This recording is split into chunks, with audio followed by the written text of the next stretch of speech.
Who's ready for some more polka? Woo! Excellent. Well, I'm sorry, we don't have any more polka for you. Not right now, anyways.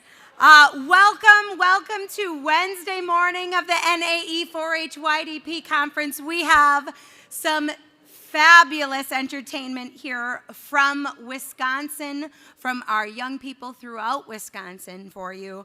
We're going to get started with Addison Eder.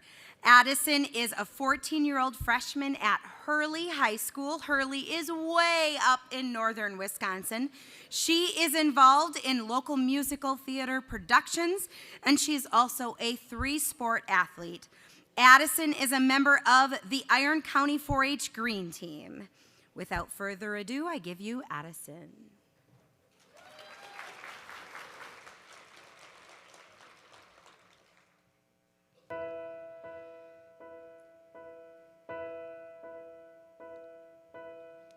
I can almost see it, that dream I'm dreaming, but there's a voice inside my head saying, you'll never reach it. Every step I'm taking, every move I make feels lost with no direction. My faith is shaking, but I gotta keep trying, gotta keep my head held high.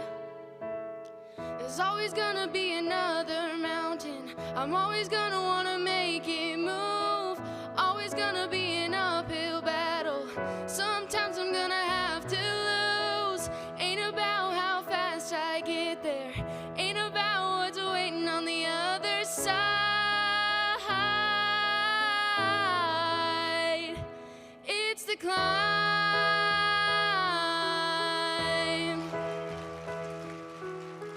The struggles I'm facing, the chances I'm taking, sometimes might knock me down, but no, I'm not breaking. I may not know it, but these are the moments that I'm gonna remember most. Yeah, just gotta keep going, and I gotta be strong. Just keep pushing on, 'cause there's always gonna be another mountain, I'm always gonna wanna make it move, always gonna be an uphill battle, sometimes I'm gonna have to lose. Ain't about how fast I get there, ain't about what's waiting on the other side. It's the climb.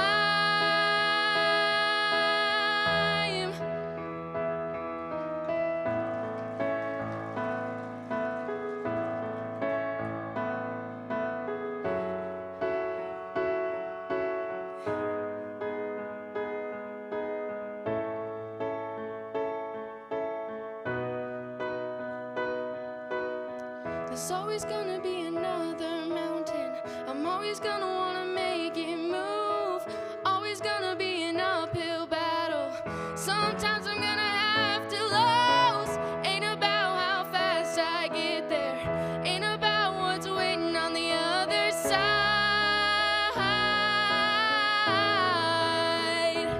It's the climb.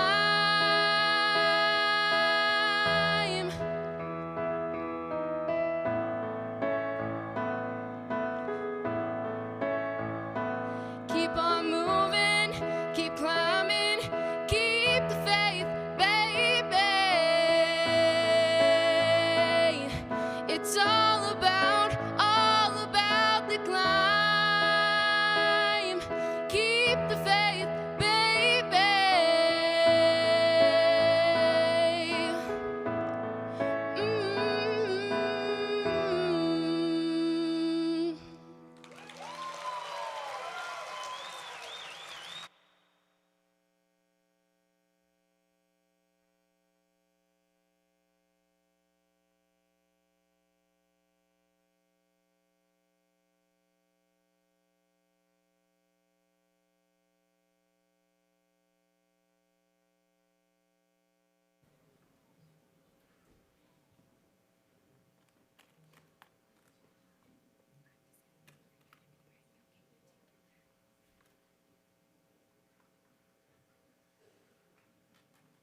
Well, this handsome young man I get to claim from my own home county, Sheboygan County. This is Blaine Rubin. He's 10 years old. He's from the Willing Workers 4-H Club in Sheboygan County. His favorite projects in 4-H are archery, woodworking, and poultry. Blaine recently competed in the State 4-H Avian Quiz Bowl competition, and he has been playing guitar for almost a year, and he's going to be performing Yellow by Coldplay for you today.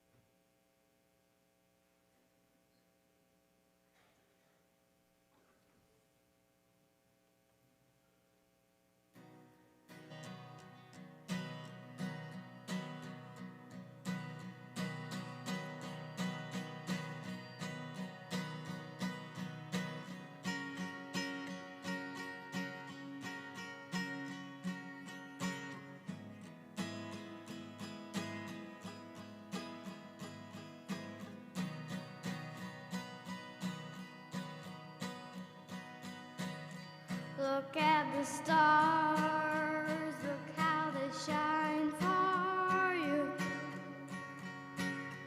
and all the things you do. Yeah, they're all yours. I came along, I wrote a song for you, and all the things you do. And it was called Yo. So then I took my turn. Oh, what a thing to have done. And it was all Yo.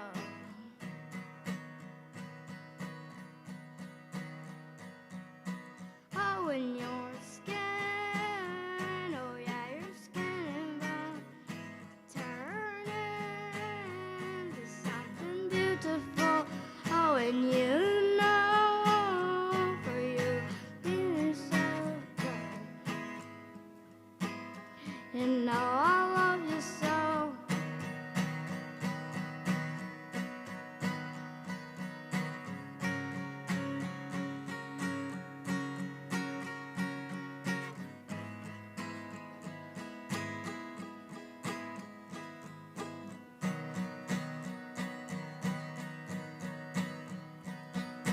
Oh, I swam across, I jumped across for you. And what a thing to do, 'cause you were all young. I drew a line, I drew a line for you. And what a thing to do. And it was all yours.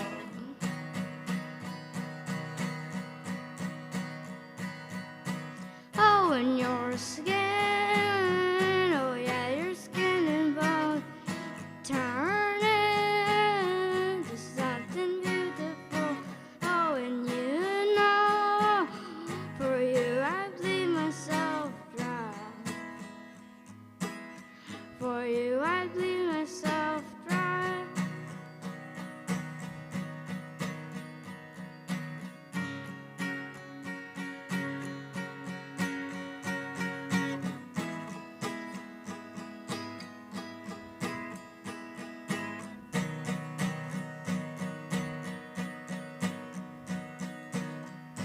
It's true. Look how they shine for you. Look how they shine for you. Look how they shine. Look at the look at the stars. Look how they shine for you. And all the things that you do.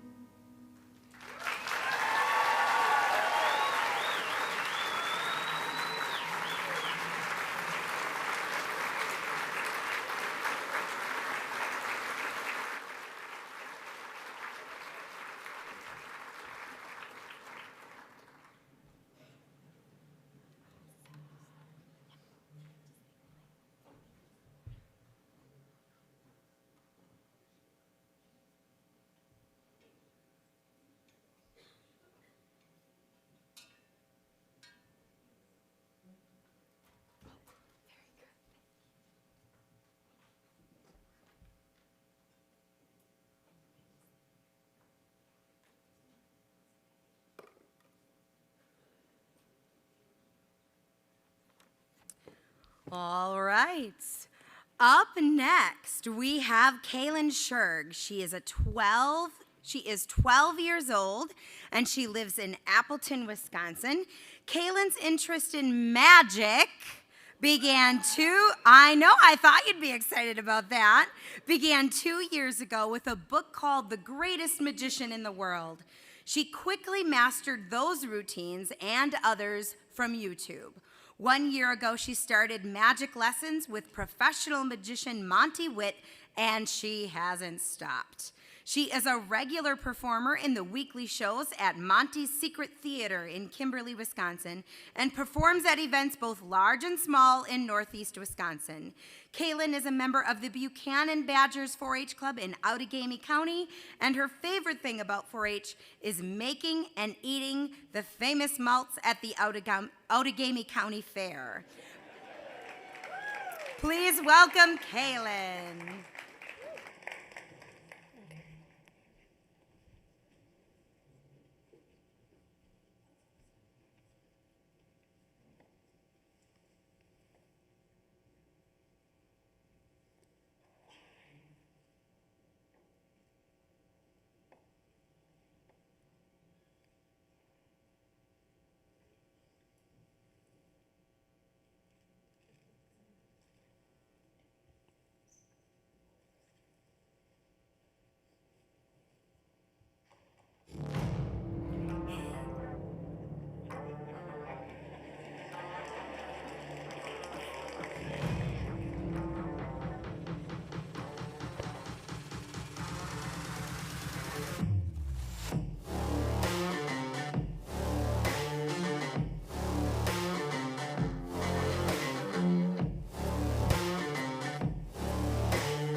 Testing? Okay, we're good.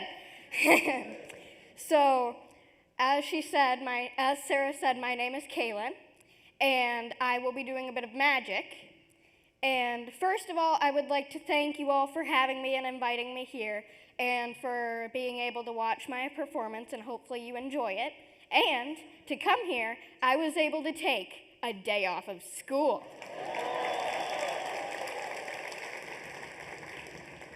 And when I take a day off of school, I get to hang out with some of my utter friends. Now, recently, I saw an ad on the TV, and it said that California cows are happy cows. Well, California, you can keep your happy cows because in Wisconsin, we have magic cows.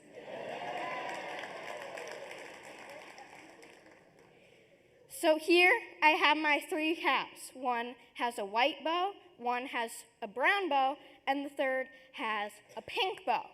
Now, all of these cows love doing a little bit of magic.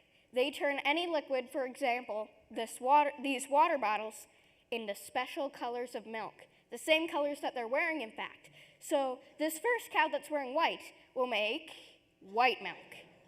And then this cow will make... Any guesses on this one? Yes. Okay. Can I have an assistant come up to the stage, please? Yes, Alicia. Thank you.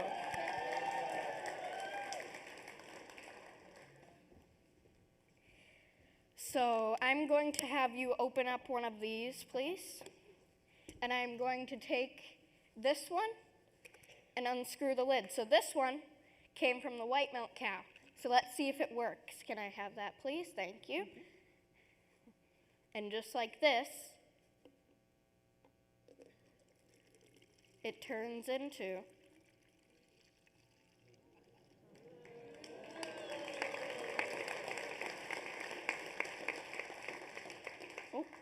dripped a little bit. Oh. Okay. Next up, we have the chocolate milk cow. So can you please open that one, Alicia? Thank you very much. Now, here we have the chocolate milk cow. Thank you very much. Now, just like this,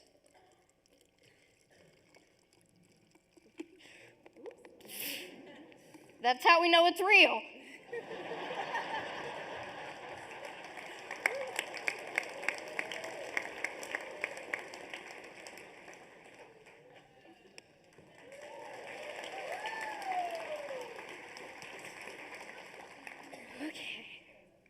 Last but certainly not least, we have the strawberry milk cow. Now, can you please open that? Thank you very much.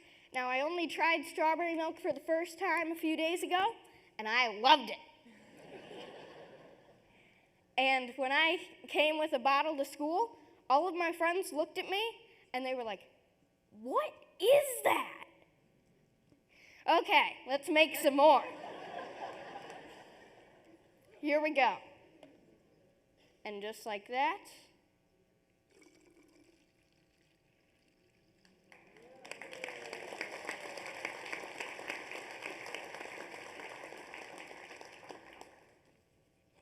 now I think all of their milk has been shown, so everybody please give a big hand to my udder friends and my assistant, Alicia.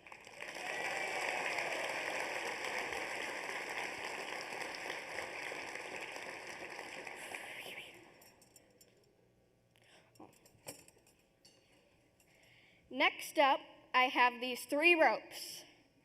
Now, I can do something cool as a magician. These 3 ropes are obviously different lengths. One is a short, one is a medium, and one is a long. But, as a magician, I can make them all the same length. Now, all I need to do for this is one at a time take them up to the top of my hand like so. First the short, which I already did, then the medium, and then the long. And then all I need to do is snap my fingers, and then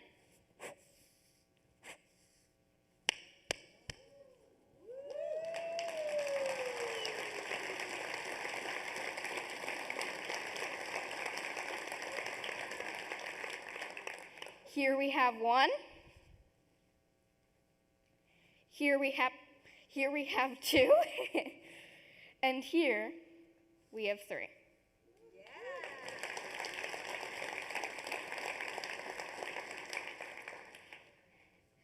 I can even make them all the same length again. All I need to do is take them all up to my hand, 1, 2, 3, and then I need to do this.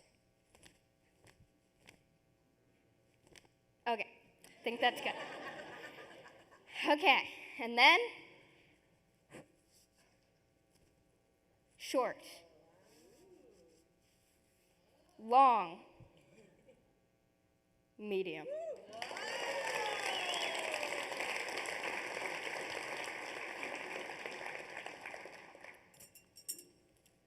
Now I have one last thing to show before I'm off. And I hope you all have enjoyed my performance and the other 2 lovely performances. And I think you're going to like this last one. So please enjoy it and have a great rest of your day.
thank you. Thank you, our entertainers, Addison, Blaine, and Kaylin. What a wonderful job and what a great way to start our morning. We're going to take just a few minutes to clear the stage, and then we're going to move on with our program. So one more round of applause for our Wisconsin entertainers.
Ready? Weren't they fantastic? Let's give them another round of applause. Good morning. I'm Brenda Pruitt from West Virginia and the Northeast Regional Senior Director. If you have any announcements, you need to see my handler, Sean Teedy, by 9:25 before the session wraps up. And Sean's right here at the front table. At this time, I'd like to invite our president, Scott Nash, to continue our business meeting. Scott?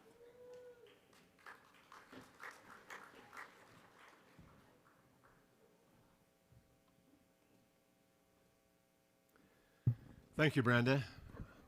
How are you all doing this morning? I hope I didn't hear anybody say fine, right? We're great. So I have a hard time following those three young people. Weren't they amazing? I think we just watched a session of 4-H's Got Talent.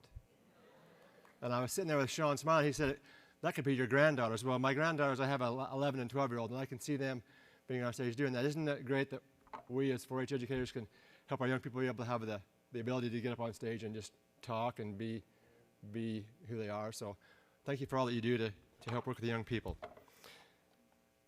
And we have a little update in the program from yesterday, so we're just going to keep moving forward.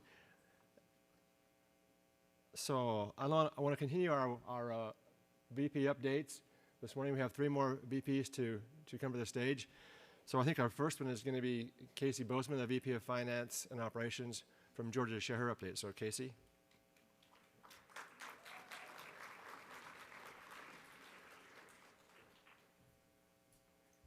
Thank you, President Nash. As the VP for Finance and Operations, I'm very honored to serve in this position and know that there's so many people before me that have worked so very hard to make sure that our association is financially strong. With our new conference hosting model last year, we certainly appreciate our great friends in Tennessee for their opportunity just to exhibit some patience and kindness with us as we figured out the finance component to these new operations, but very excited to report that our conference did indeed have a profit last year, and certainly we're able to compensate our friends in Tennessee accordingly. As you've heard already, our association is very committed to engaging our members, especially including those who are relatively new to attending our conferences. This past year, we've awarded 10 first-timer scholarships as well as 4 second-time scholarships to various attendees across those 4 regions. And while that's really, really exciting, there's also over $3,000 of scholarship money that went unclaimed this past year. So just as a quick shout out to know that if you're eligible for these awards, or perhaps you know people back home in your state associations, please encourage them to apply, because we've worked really hard as a board of trustees to allocate this funding and want to ensure that it goes back to our members. Another great thing that we do as an association is that we pay for one person per state to attend the JSEP Extension Leadership Conference, or ELC for short. This past year, we had representation from 29 states at this conference, which was super exciting. And friends, this is an all expenses paid kind of deal. So the registration, your travel, your hotel, that is how committed we are to developing our members outside of just our associations, with all of those sister associations present. So if my math was correct, which is a pretty key component to this role, it looks like we have 21 states that weren't represented at that JSEP ELC conference. So again, more financial component that has been budgeted, that it was not used this past year. So certainly we know each state has a various method for choosing that representative, but know that we're committed, again, to our membership to be able to offer these opportunities at a no-cost experience. And then last but not least, perhaps something that was certainly laid in the works much before I have assumed this role, but certainly so excited to share that over this last year, we have awarded $100,000 to 15 different states as they have worked to increase professional development around diversity, equity, and inclusion. And as this programming has happened over this last year, and we'll wrap up in December, just here in a few months, we plan to use the 2023 year to highlight all of the great work that we have been able to financially support with our friends at National 4-H Council and our Clover Pledge, just to enhance the great things that are already happening as we move forward together.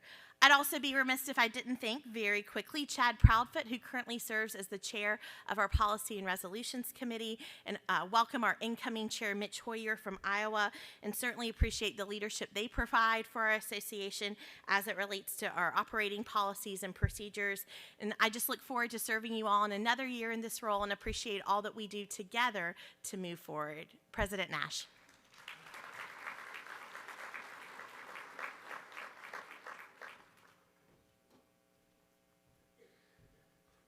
Thanks, Casey, for your work. I just want you to know she was new to the role, and I can say this because I was a VP of Finance. We never had a better financial report at our board meeting than Casey did this year. So thanks for coming up to speed, Casey, and getting us back on the right track. So thank you. Next, I'm going to invite up to the stage our VP for Marketing and Outreach, Bernie Wiesen from New York.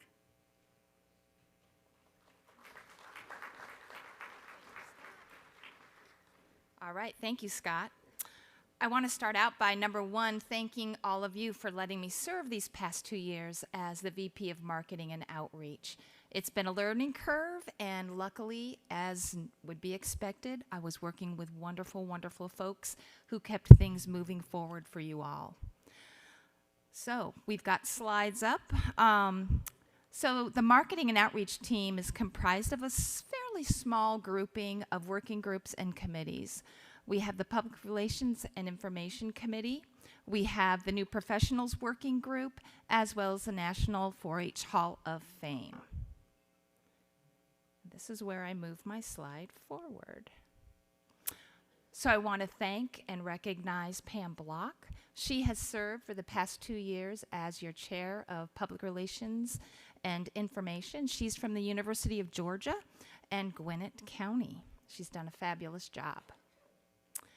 Other team members are going to be our chairs of our working groups. With our new professionals, our chair was Dorothea Graham, again from University of Georgia. They've committed a lot to this team. She's from Haralson County. Sadly, she was not able to be here today, but we all did reap the benefits of her leadership in that working group this week at the conference. The other is our Hall of Fame working group led by Pam Van Horn. Just a little mention, Pam Van Horn stepped right up to the plate. We were hit with an unexpected loss of our chair, Jeanette Ray Keywood, early on after our state conference last year. And I have to thank Pam a great deal for being willing to jump up and lead us. And I think Jeanette would be very proud of the Hall of Fame event that we just had last Friday. So excellent. Thank you. Pam comes to us from Kansas State University as part of the research and evaluation team. So, looking into the nitty-gritty. So we have our working groups, and what did they accomplish this year? So we had our new professionals accomplished our first time orientation earlier this week. We had, I think, a record turnout, and I think that speaks volumes for the need for having this orientation, which plays a very critical role. The other thing is we have our second timers scholarships. We had 4 recipients. It's designed that way, 1 from each region. However, there was a couple regions that did not, actually there was 1 region that did not submit. So I'm going to piggyback on what Casey said a minute ago. Please make sure these opportunities are well known to everyone. We hate to have this money unused. We did distribute 4 recipients, though. We did come up with a plan. We also created, in a combination with me and the team of member recognition, a new tool that's on the website for recruitment of new members to our association and engagement. And as I mentioned before, we did celebrate the Hall of Fame induction ceremony. It was the 20th anniversary of this event last Friday in Washington, D.C. at the Gallaudet University. We did induct 16 new outstanding laureates. And can I take this moment to just ask that if you are currently or were inducted this year, laureate, would you mind standing? I know we've got some in the audience. Yay. So congratulations. The other thing is, as we're talking about the Hall of Fame group, this is something that occurs as a partnership with USDA NIFA and the 4-H Council. And for that, it is made a lot stronger and valid, I think, in the youth professional world. So I do want to alert you all to encourage your state leaders to consider nominating someone from your state. Each state can nominate up to 1 candidate. And our NIFA partner will also be able to nominate up to 3 candidates this year. 2023 is what I'm referring to. And also 4-H Council. So, as well as NAE4-HYDP. So it's a really prestigious and very highly regarded award. And I do hope that all of you consider going back home and making sure that there's a plan in your states to nominate someone. New this year, we live streamed. I don't know how many of you were able to link on and see the event as it was occurring, but this was a big deal. We did do a SWOT analysis of the Hall of Fame earlier this year, and being able to live stream it was one of the components that met one of the outcomes in that SWOT analysis. So that's a pretty big deal. Lastly, the website. We do have a Hall of Fame website. It's very easy to find. All you need to do is Google National 4-H Hall of Fame, and it comes right up. However, we are realizing and have known for quite some time it needs some serious updating. So I do want to mention that Scott and Shannon McCullum from North Carolina State have offered to dig down and get us on track with updating that website. And hopefully that will take place by the end of the year. So, more 4-H stories from the heart. Have you guys seen the placards at registration? And hopefully you've seen it on our website. it's not too late to order those books. They are available on demand. They're economically priced. The holidays are right around the corner. They make great volunteer or colleague gifts. So please don't overlook that as an opportunity to support NAE4-HYDP.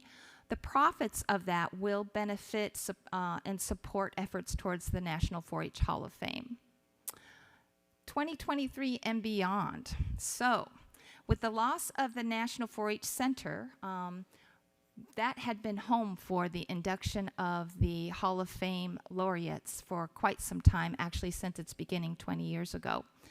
So we have come up with alternative locations to hold that event, but we are actually in the middle of accepting RFPs from facilities and organizations who might like to consider or be considered to host this event moving forward. So we are in the process of collecting submissions for where that might take place for 2023 and beyond. And if you'd like more information about that, come see me. We did send that out pretty broadly, and we are receiving submissions, so that's good news. So moving forward, the Public Relations and Information Committee will be sunsetting. You've all heard about the new governance structure. It will be fully implemented at the conclusion of this conference. The VP of Marketing and Outreach also sunsets, okay? The new Professionals Working Group will actually move under the VP of Member Services, and the National 4-H Hall of Fame Working Group will actually find itself under the VP of Conferences and Events. So there are going to be some very subtle but significant changes to streamline our governance structure with this adoption. The other thing I would say is as we're transitioning, the Hall of Fame actually transitions from being a working group to a standing committee under within the Board of Directors or Board of Trustees. So that committee chair will be sitting on the board and will have voice at that level, trying to elevate that event. And so that's a significant change. Continuing to move forward, I also want to say that it's not too late to think about trying to garner some RFPs if you're interested and you know of a good facility. We are going to be looking forward to seeing an updated website. Not too late to order your 4-H More Stories from the Heart. And I just want to thank everyone. As a result of our 20 folks that work on our different working groups, I want to thank you and our chairs, and I look forward to moving forward. And I have to say, I'm going to exploit the fact that I have the microphone, and I don't think I've gone to my full 5 minutes. I'm going to ask, is there a Bernadine Wolfchild? I'm not going to call you out and ask you to stand up, but we need to connect because it's very rare that I scroll through attendance lists and see another Bernadine on the list. So I'm just selfishly curious to know what Bernadine Wolfchild, who she is, and we would like to talk. I'd like to talk to you. So that's that. I thank you for your time, and I'm going to exit stage left.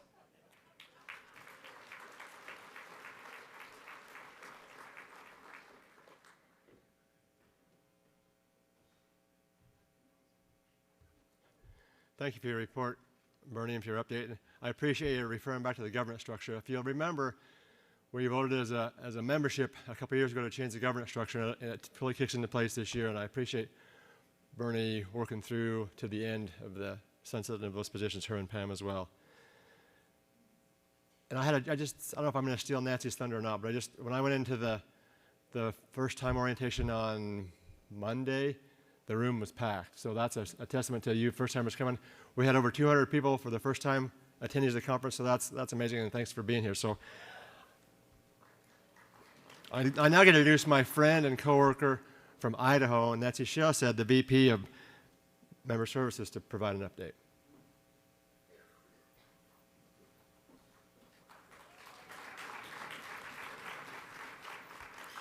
Thank you and welcome. I did not have numbers from the first-timer orientation. There was a room full of people. It was awesome. And I do want to talk a little bit more about that committee at the very end. So I wanted to report to you that the total membership for 2022 of our association has remained stable from 2021 with just over 4,000. No. Thanks, Bernie. You can tell we look out for each other here. So our total membership is just over 4,000. The membership numbers go up and down throughout the course of the year, which is something I did not realize until I took on this position. So I did match the numbers that I have with what Scott announced the other day. We have a total of 3,006 active members, 1,005 life members, and 21 affiliate members, and 4 student members. Of our membership, approximately 40% of our members are 4-H alum, and 26% have 10 or more years experience in extension, which is really interesting. I'm also looking into what percentage are 5 years or less. We're seeing a younger membership coming, which is great. Really, really looking forward to that. Another accomplishment of member services, as Bernie mentioned, we worked together to put together a new benefits and recruitment tool created, and it is posted on our website. The regional directors are using that now.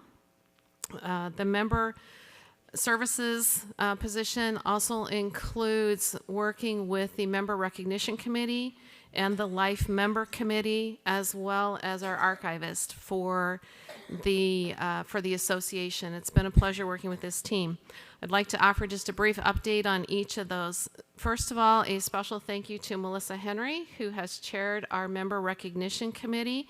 She's managed our award system, receiving over 1,258 award applications this year.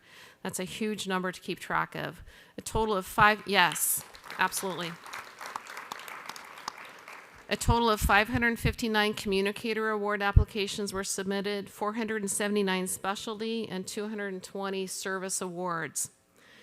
The new awards implemented this year were in the social media category. There was a social media piece, both team and individual, and a social media package, team and individual. And congratulations to this committee for recognizing as our profession moves forward. And it's evident that those categories needed to be added, as there were over 103 total entries just in those categories. So those social media bugs out there, this is your opportunity to shine. Please continue to submit your programs.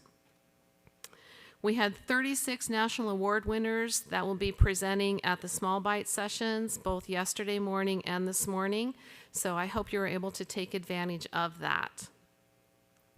I'd also like to recognize Mike Klump, our chair of our Life Member Committee. Thank you, Mike, for all of your work this year. They have been very, very busy. He led the Life Member Regional Leadership Team to collect information and update the Life Member enrollments, including contact information and confirming accuracy of the Life Member rosters. They've worked very hard at that. If their Life Member regional contacted your state and you have not had an opportunity to get back to them yet, please do so. They're trying very hard to stay connected with all of the Life members and to keep those roles accurate. They also developed job descriptions for individuals involved in key leadership positions in the Life Member Committee. The committee identified life members that were in attendance for this conference in 2022 that will receive their life member pins during the pinning ceremony a little bit later this morning. They also worked to organize and present the celebration of life, honoring those who have passed. They've worked to organize and provide workshop opportunities at this annual conference. They've worked diligently to produce life member newsletters on a regular basis. And for the first time, they've conducted Zoom meetings throughout the year with their leadership team. They have publicized and promoted the Life Member Award and have provided judging for those awards. So they have been very busy this year. I'm really impressed with everything they've accomplished. And of course, Betty Gottler, our archivist. Thank you so much, Betty. What a job. This year, yes. This year, she had her work cut out for her, working to compile all of the 75th anniversary things that happened last year from 2021, and she has included copies of that in our NAE4-HYDP archives. She's received information, programs, historical information, and I understand some very interesting artifacts that she will be figuring out how to preserve for our association. She's written articles for the Life Member newsletter and for the Bridge. So I certainly want to thank Melissa, Mike, and Betty for their work this year. They've done a wonderful job. I'd also like to welcome the incoming chairs for these committees. Please help me welcome Jocelyn Pearson to the Member Recognition Committee Chair, Jim Rutledge to the Life Member Committee Chair, and a special welcome to the New Professionals Working Group. I just met with them yesterday. As Bernie said, they are a mighty group. You saw all that they have accomplished. What you may not know is how small this committee is. There are, I believe, 4 of them, and they accomplished all of this. They could really use your help with this. We're going to be meeting via Zoom shortly. This is my chance to put my plug in. Going to be meeting shortly to pull the committee together and identify a chair for the next year. This is a great opportunity to provide some mentoring for new professionals that come into this organization. Also, a quick reminder that membership renewals are coming up in January. January 31st, I believe, is that deadline. I encourage you to renew your membership in this association. And also, please take an opportunity to take all of those professionals that you work with, take them under your wing, encourage them to join the association and to take advantage of all of the benefits and great networking that we have going. So thank you so much. I look forward to one more year as VP of Member Services, and please feel free to contact me if there's any questions. Thanks.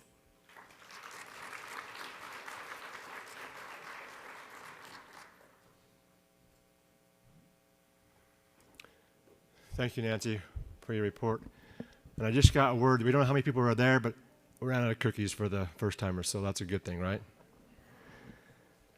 So next, I'm going to bring Mike Klump to the stage. Life members are an integral part, and you shouldn't put big words in the script, integral part of our association. And I'm pleased to introduce Mike Klump, the Life Member Committee Chair, to celebrate our Life Member Pinning and then the celebration of life. Correct, Mike? That's correct. Thank you. Thank you, Scott. Appreciate that. As I'm speaking here, I want to have those life members that are being pinned this year to step forward, and Betty's going to be helping us out, getting us organized. A little review. We have a lot of life members, 1,005 life members in our association. Yesterday we had our committee meeting, and as we met yesterday, and we met in the executive suite in the Hilton. Great view yesterday. I asked our members as we kind of partnered up to share their most memorable experience coming to a national meeting. And some of those were probably censored, especially the one from Tom Davis from New York. Censored. It was an experience, he said, at a conference in a pool, realizing that out in front it was a glass window, and they couldn't realize that people were looking into what they were doing. But anyway, that's from there. But anyway, life members had a great time yesterday sharing that, kind of giving us an update on where they are in their lives. We're excited about our life members that we're pinning this year. And this afternoon, or I guess at noon actually, we have our luncheon. We have, and those that know this person, Professor Jerry Apps from Wisconsin is going to be speaking with us on Meet Me on the Midway. And we're looking so forward to that.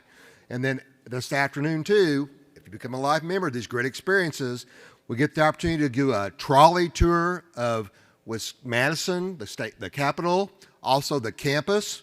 I hope we can stop by for ice cream. Scott, I hope we're going to get ice cream anyway. We'll find out. But we're having a great time. So this time, I'm going to ask our life members going to be pinned this year to step forward and come on the stage. And just come up this way and line up on the stage, and I'll call you forward.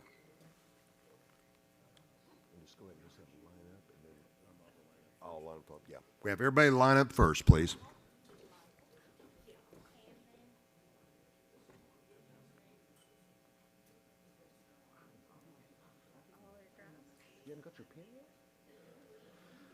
Hey, we're working this out. Everybody just come on stage, please, and just line up on stage. We've got helpers. I know I need help getting up the stairs sometimes too, but we're doing great.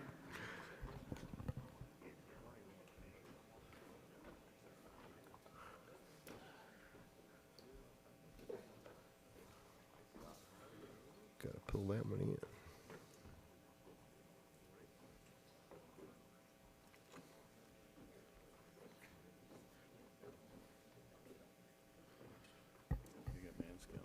Yeah, I do. Yeah.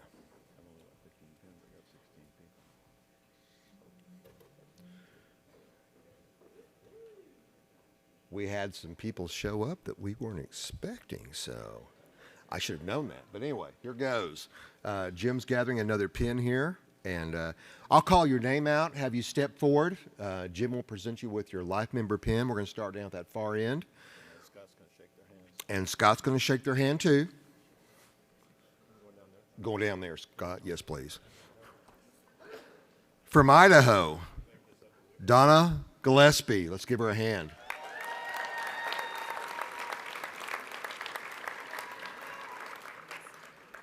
From Illinois, Carolyn Hansen.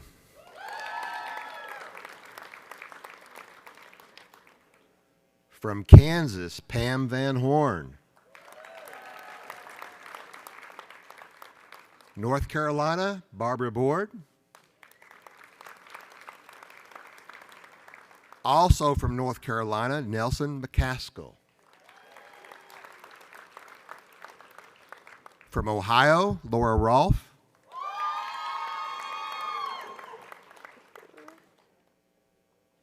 From Oklahoma, Tom Mansky. And now to Wisconsin, Frank Ginther. Steve Kinzel. Tammy Coop. Donna Menard. Candy O'Neill. Sally Shanecki. Kay Schrader, and Lori Wick.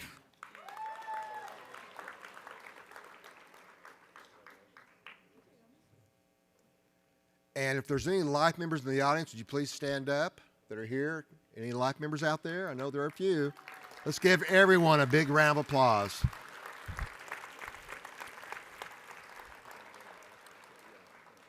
Thank you all. And y'all can exit left here.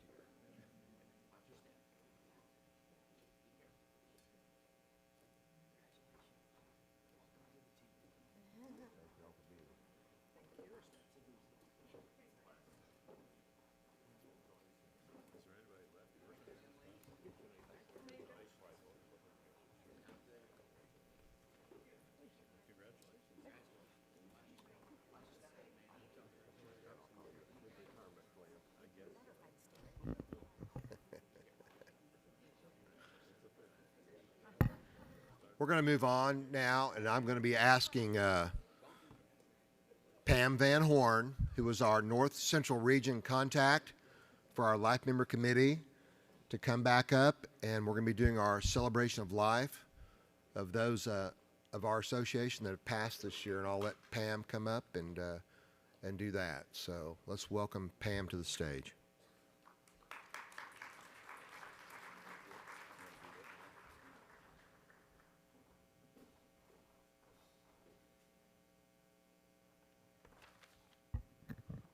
Good morning, everyone. It is great to be here. You know, it's been so long since I've been at a meeting, so I love to reintroduce myself and get reacquainted with people. But unfortunately, some of our friends and colleagues are not with us. Let's take time to celebrate their lives and cherish our memories of our past members. Let me read a little poem for you before we begin. Remembrance. You can shed tears that they are gone, or you can smile because they lived. You can close your eyes and pray that they'll come back, or you can open your eyes and see all they left. Your heart can be empty because you can't see them, or you can be full of the love you shared. You can turn back on tomorrow and live yesterday, or you can be happy for tomorrow because of yesterday. You can remember them and only that they are gone, or you can cherish their memory and let it live on. You can cry and close your mind, be empty and turn your back, or you can do what they want. Enjoy today, your friends and family. And now may we have the slide for those that have left us, but let's celebrate their lives.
I shared at the partner update the other day with the group at Priorities Day. I lost my best man for my wedding, and we shouldn't have done that just now because that brought back those feelings of what I had with that. So just make sure you take time to remember those are with you and enjoy when you're with them. You just never know. So thanks for having the chance to remember those life members that have gone before us. I really want to thank Mike and his committee for all they've done, the hard work. You know, the life member group is 1/4 of our membership, and some of us are getting closer to life members than others. We just want you to know that. So at this time, I'm going to call Melissa Henry back to the stage to do our specialty awards this morning.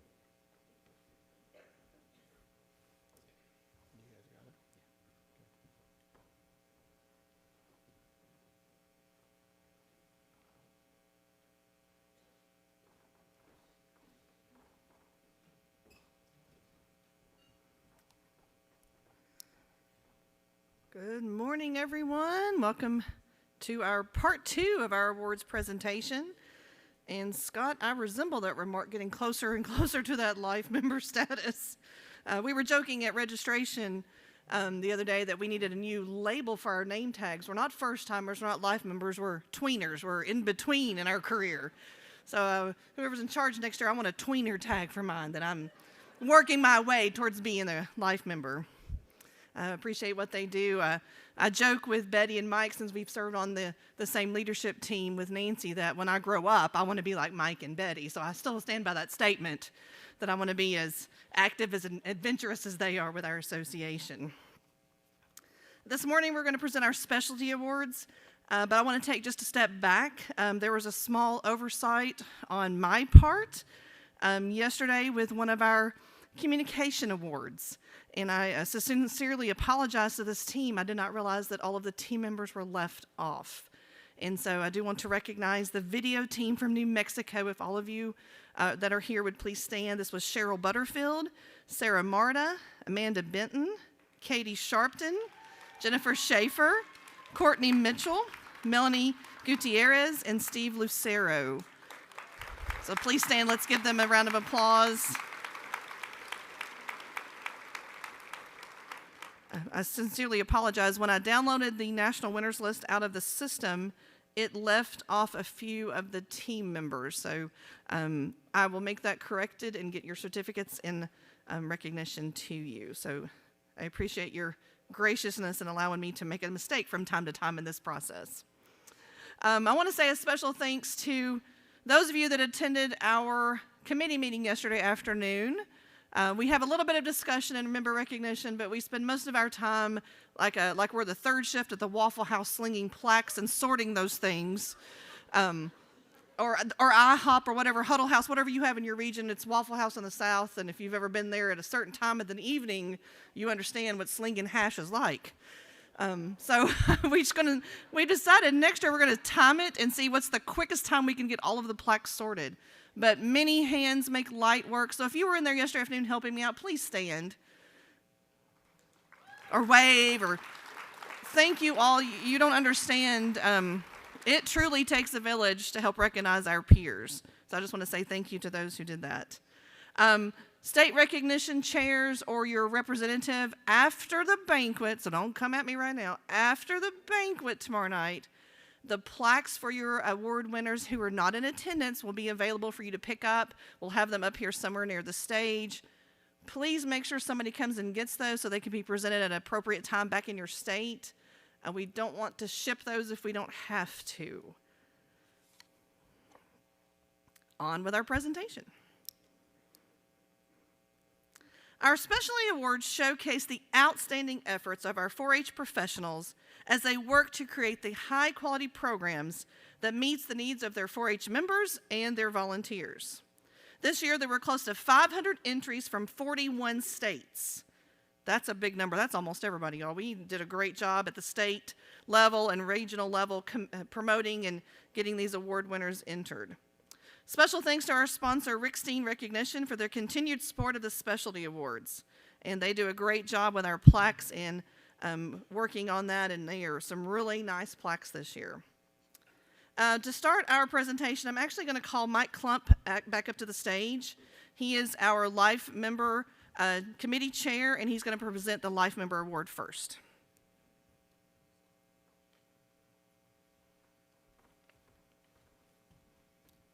Thank you.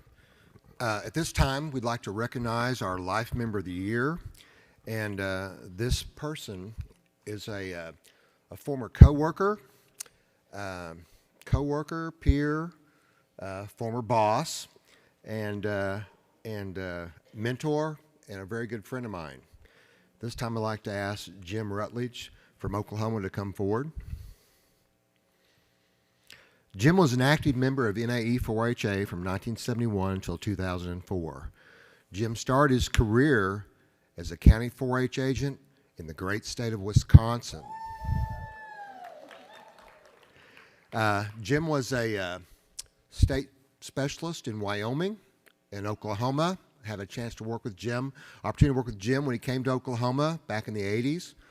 And then I left Oklahoma for a while and got the opportunity to go back to Oklahoma, and when Jim was state 4-H program leader in Oklahoma, then he moved on to Oregon State University. Jim has held the following roles in NAE4-HA as National Programs Committee, Family Program Chair, Regional Contact, Current Section Chair, National Professional Improvement Committee, Regional Contact, Chair-elect and Chair, and then helped create the Professional Improvement Endowment, which became known as the Clover Pledge. Jim has attended 34 NAE4-HA National and Galaxy Conferences from 1972 through 2004 and has received the DSA, the MSA, the 25-year award, service award, and then also our NAE4-HA Air Force American Spirit Award. Since becoming a life member, Jim has attended several NAE4-HYDP annual conferences. He served on the National 4-H Hall of Fame Committee. He is a member of the Life Member Committee and served on the 75th Anniversary Committee this past year. He was responsible for the commemoration stamp and cancellation project, which those of you that attended Memphis last year received. At the state level, Jim continues to be active in the Oklahoma Association of Extension 4-H Agents as a life member and serves as chair of the Life Member Committee there. Jim has judged 4-H exhibits at both the Tulsa and Oklahoma City State Fairs since his retirement. He worked on the Stillwater Chamber of Commerce on 4-H scholarships. He's worked with National 4-H Council to provide orientation to new state 4-H foundation directors. He has volunteered at National 4-H Congress and also was the volunteer breakfast speaker. After a lifetime of working in 4-H, service became a way of life for Jim. He has continued to be involved in a number of community organizations. He continues to be active in the First Christian Church and has served as adult Sunday school teacher. He's active in the Stillwater Chamber of Commerce, serving as on the board, the executive committee, and the agricultural committee. Jim is a member of the American Legion and is currently serving as post commander and schools award chair. For the past 6 years, he has assisted his wife, Pat, with the Payne County HCE food booth at the county fair. And let me tell you, I've never seen so many pies that they work with and stuff. It's unreal. Jim has done first-person educational programs as President Abraham Lincoln for local community historic groups and veterans groups. Join me in congratulating Jim Rutledge from Oklahoma as the recipient of the 2022 Life Member Award.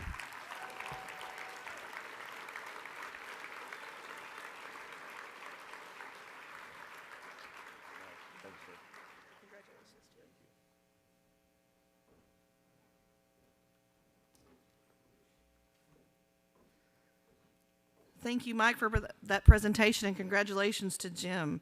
I worked with Mike a little bit on that script. It is hard to take someone who has been that much experience in our association, in their community, in their programming, their personal life, their spiritual life, and get that condensed down to less than an hour or 2 hours. So I want you to know there was a lot of great comments and information we had about Jim, and just trying to hit the highlights, but congratulations to you again, Jim, on a great honor.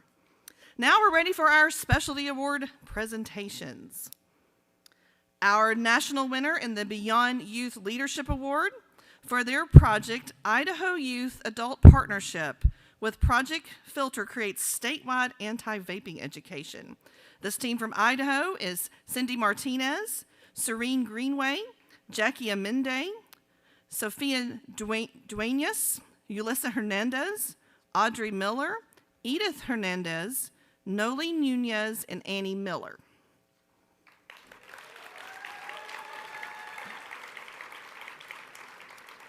Our national winner for citizenship and 4-H youth development for their project Youth Leadership Dixon County passes a bill in the Tennessee State Legislature. From Tennessee, Hunter Isbell.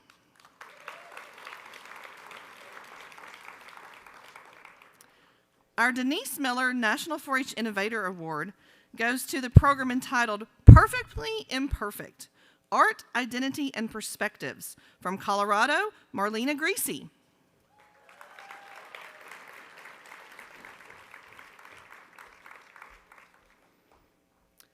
Our national winner for diversity and inclusion, expanding the 4-H audience. This is called Read to Lead. From Wisconsin, Laura Vanderveen and Erin Conway.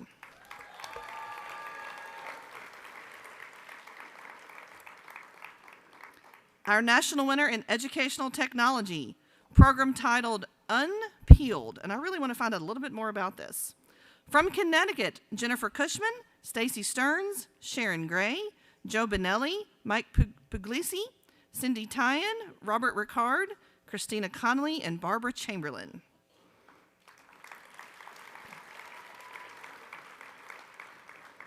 Our Excellence in 4-H Club Support Award for 4-H Youth and Adult Training from Florida, Christy Popa and Ticey Previtt.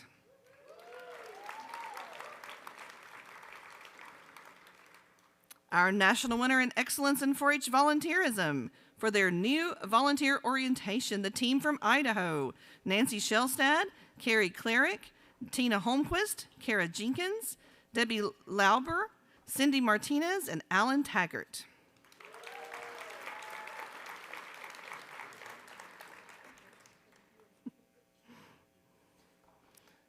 Scott needs a moment. These are his people. Our Excellence in After-School Programming winner for the Cochran Fountain City 4-H After-School Program in Wisconsin is Annie Lazowski.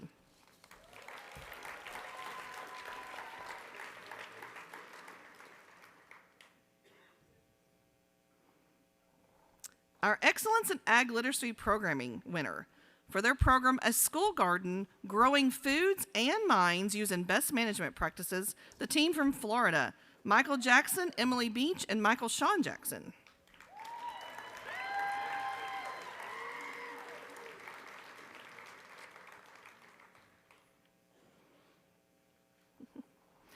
Our national winner in Excellence in Animal Science Programming. Their program was Equine Reproduction Video Series from Texas, Shannon Rogue and Amanda Parks.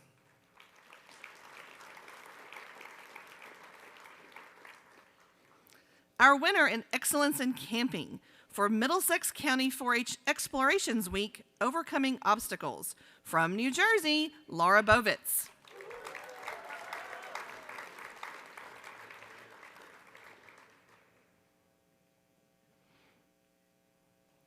Our Excellence in Communication and Expressive Arts winner for their program, Homemade for the Holidays Camp, the team from, I'm going to call them Texas and Friends, Tamara McGoy, Cheryl Newberry, Alyssa Walden, Tara Brent, Sonia Glupp, Colleen Pallas, and Morgan Young.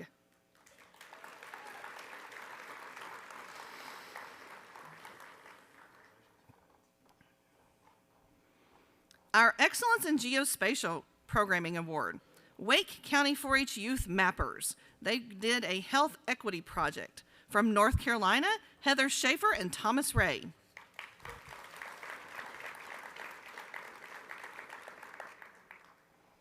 Up next is our Excellence in Global Citizenship Programming Award, 4-H Passport Around the World Spin Club. From Maine, Sarah King and Sarah Conant.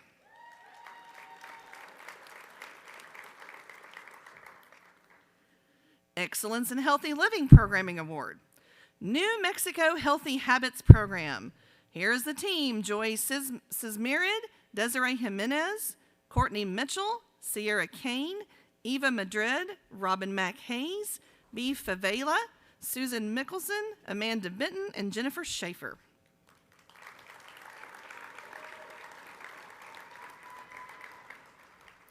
Our national winner for Excellence in Natural Resources or Environmental Education goes to the Delaware 4-H Pollinator Habitat Program. The team members are Douglas Krause, Tracy Wooten, Carrie Murphy, and Gail Hermino. I hope that's close.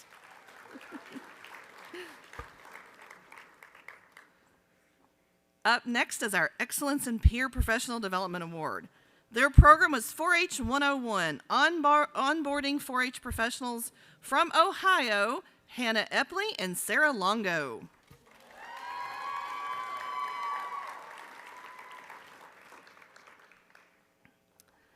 Our Excellence in Shooting Sports Programming Award. This program was called 4-H Shooting Sports Utilizes Differentiated Instruction Strategies. From Tennessee, Hunter Isbell.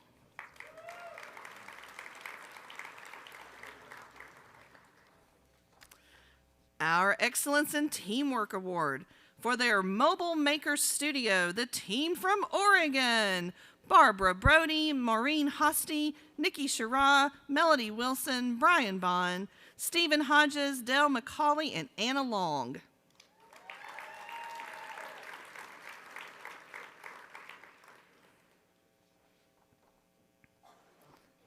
Our national winner for excellence in urban 4-H programming. Their program was the Untapped Potential of 4-H in Schools. From New Mexico, Brittany Sontag, Nicole Jacobs, and Stephanie Treadwell.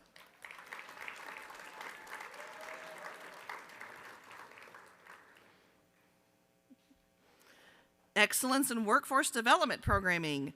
Virtual Career Night. The team from Wyoming, Amber Armajo, Dawn Sanchez, Anna Tanaka, and Stacy Buckholz.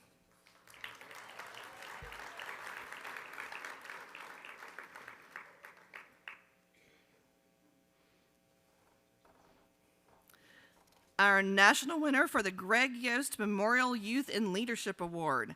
Their program was the Nursing Home Care Packages. The team from Minnesota, Crystal Wraith, Robin Snyder, Teresa Detterman Schwartz, Jana Potter, Kelsey Piotr, Zach Piotr, and the Cottonwood County 4-H Ambassadors.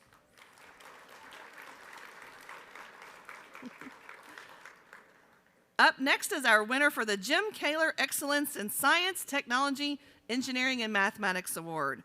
Their program is called Clover Gaming Connection, an experience unlike any other.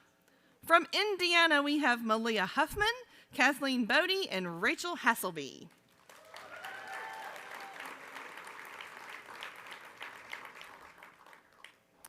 Our Search for Excellence in Teen Programming Award. Our national winners program was Mental Health Literacy and Awareness for Rural Agriculture Youth Organizations.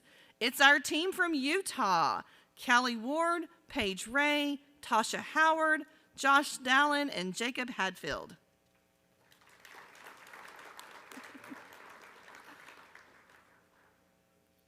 And our final specialty award is our Susan Barkman Award for Research and Evaluation. Their project was Understanding the Perspectives of First-Generation 4-H Members. From Maine, it was Christy Owlett.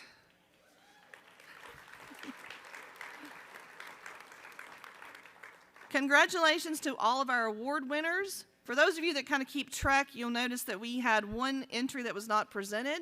We had no entries for the 4-H Military Partnership Award. So if you, so there's, some of these money awards have monetary stipends that go with them. There's money, like Casey said earlier, there's money to be had. That one actually has a travel stipend. So if you or if you know people in your state who are working with our military families and those youth audiences, please reach out to them, encourage them to apply next year. Quick commercial for our first-timers. You've paid dues once. According to our rules recognition guidelines, once you pay dues twice, you are eligible to submit for communication and specialty awards. So first-timers out there, we fully expect you to jump in and submit entries for those great programmings you are developing back in your home counties and parishes.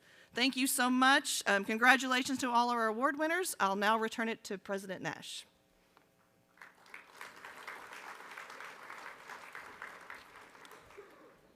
Thank you, Melissa, and congratulations to all the award winners. The best part of this job is I get to meet the award winners and just actually get to shake their hands. So that was the most fun part of my job so far, so thanks for that. Next, we're going to turn our time back over to Brenda. I think I'm supposed to say we're officially recessed for this meeting, but I'm not good with the gavel, so I'm going to invite Brenda back to the stage.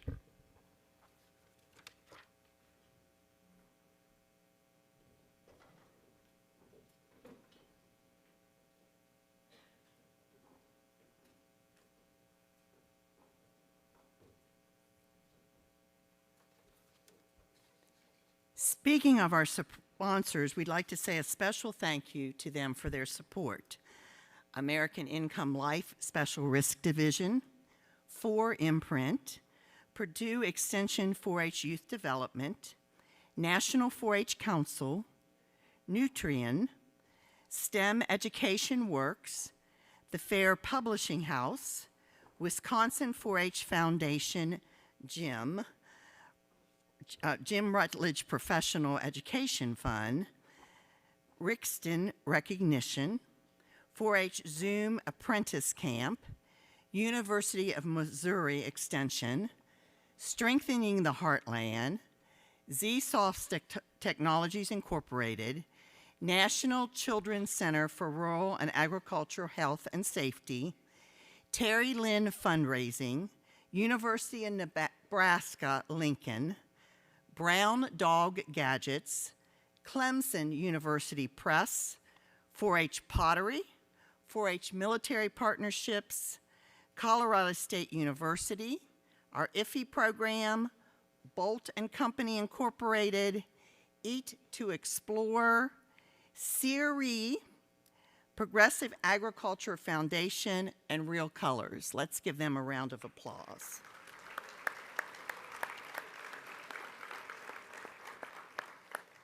We thank them for supporting our conference, and I think many of them have exhibits downstairs. Posters are up today, and you'll want to visit the staff poster session today at 4:15 on the Grand Terrace. The exhibit hall will open at noon today, where you can pick up your lunch and visit with exhibitors, and there will be poster sessions as well.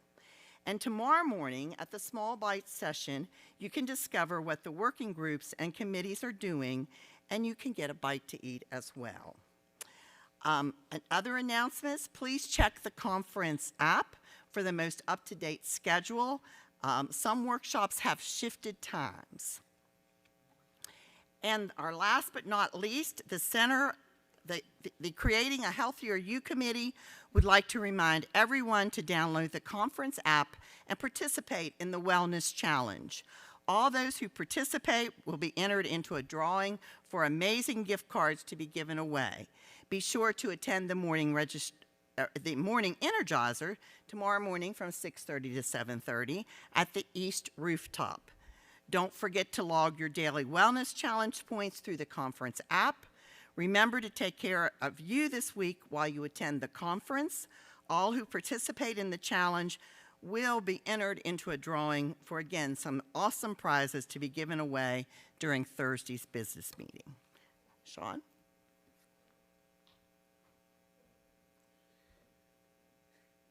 Thank you. Next up, we have a first-time opportunity here at our conference, or at least we believe, and I confirmed with Miss Betty before we started, she's the knower of all things, that we're quite privileged this morning to have Dr. Shavonda Jacobs-Young, who serves as an Undersecretary for Research, Education, and Economics, and as the USDA's Chief Scientist. The REE mission area is comprised of more than 8,500 employees with a $4 billion budget across its 5 component organizations, including the Agricultural Research Service, Economic Research Service, the Natural Agricultural Statistics Service, the National Institute of Food and Agriculture, and the Office of the Chief Scientist. Together, these organizations advance agricultural research, innovation, data, and extension across a full range of agricultural issues, including climate-smart agriculture, nutrition security, equity, and strengthening food supply chains. As Chief Scientist, Dr. Jacobs-Young advises the Secretary of Agriculture and other senior officials on scientific matters. Prior to being appointed by President Biden to serve as the REE Undersecretary, Dr. Jacobs-Young was the ARS Administrator for 8 years. She also served in several other key leadership positions at USDA over the past 20 years. Please welcome Dr. Jacobs-Young.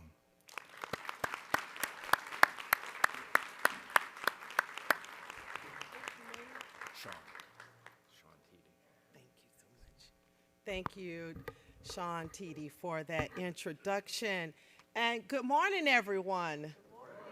Oh, my goodness. Look at this. Oh, my. You guys look so beautiful. And it seems like you're having so much fun. I am so jealous. So thank you, Mr. Teedy, for that your kind introduction. I bring greetings from our secretary, Secretary Vilsack, and our USDA colleagues back in Washington, D.C. This meeting is a wonderful opportunity, and I'm so happy to be here. It comes at a great time immediately after the National 4-H Week. So USDA kicked off the week with a signed proclamation from Secretary Vilsack recognizing National 4-H Week and with the 4-H flag raising at USDA headquarters last Sunday. Now, this week-long celebration concluded on Friday with the 4-H Day at the USDA Farmers Market. So everything was all 4-H all the time last week in D.C., as it should be, right? So I was so excited to learn that this year's National 4-H Week theme was Opportunity for All. And even more honored to speak with you all on the heels of celebrating such a powerful theme. This theme demonstrates your leadership and vision in wanting to make meaningful change, and it certainly aligns with USDA's priorities around diversity and inclusivity. So thank all of you for the vital work that you do and for making a difference for our youth. We know how central a role 4-H plays in the lives of so many young people. And when we in USDA, we know how crucial a role each of you plays in helping transform the lives of these young people around the country and around the world with our military partnerships. And as someone who has spent most of my professional career in agriculture, I know firsthand how important it is for people to become exposed to the exciting career opportunities available in our field. It was like yesterday that I was just a young teenager in high school. Yes, I'm closer to life membership than teenager, but just stick with me. Don't worry about the facts. So I participated in a program called GEMS. And I participated in a program called SECME. These programs were designed to increase the number of minorities in engineering. And so they worked with us, and they ensured that we took the proper high school courses to prepare us to major in a major engineering program in college. And I remember all the hard classes I had to take in preparation.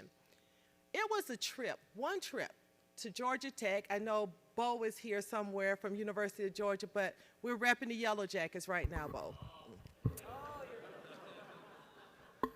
I'm a Georgia girl.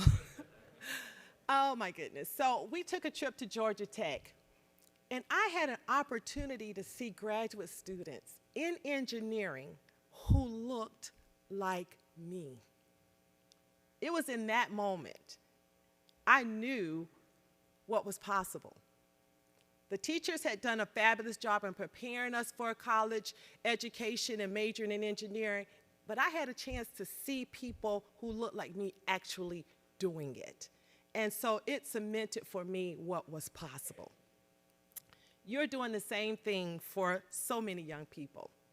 Some who don't have the positive guidance and role models that many of our children have. It's so important.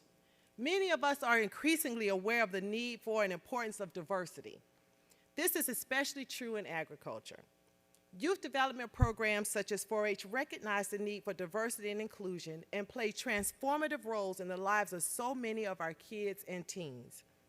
I'm so pleased to see that both the 4-H website and your own professional website recognize the importance of inspiring underrepresented youth to join us in making healthy, affordable food available to all Americans. Bravo. Together, let's set a welcoming table for the youth of this country. We want 4-H and the agriculture world in general to look like the rest of America. Although I'm the chief scientist of USDA, I recognize the importance of needing all types of career fields in agriculture, not just scientists. We need communication experts, we need accountants, we need plumbers in some situations. We need every field. We need students who understand biological processes and computer science. So that time they're spending on video games, that's not quite a waste. We need them as we move toward artificial intelligence and machine learning and automation, thinking about some of the needs our producers have around harvesting and labor. We need all types of students, and so thank you for helping us to prepare them. So through your efforts, young people are made aware of the exciting opportunities that await them in agriculture, often for the first time ever. That's powerful. I especially appreciate how young people are afforded opportunities for engaging with peers and adults they might never have otherwise had the chance to meet. This is an important networking exercise, and it helps with youth like I was. Believe it or not, I was a little shy. I know people who know me find that hard to believe, but it's true. And all of those opportunities I had in the many programs I participated in helped me gain experience and poise. You're doing that. Regardless of their background, today's young people have just come off an altogether unique challenge, and I know that you guys have talked about this a little bit this week. I don't think I know even one person who has not been affected in some significant way by the COVID-19 pandemic. Some of us were sick, some of us cared for those who were sick, and some of us lost loved ones.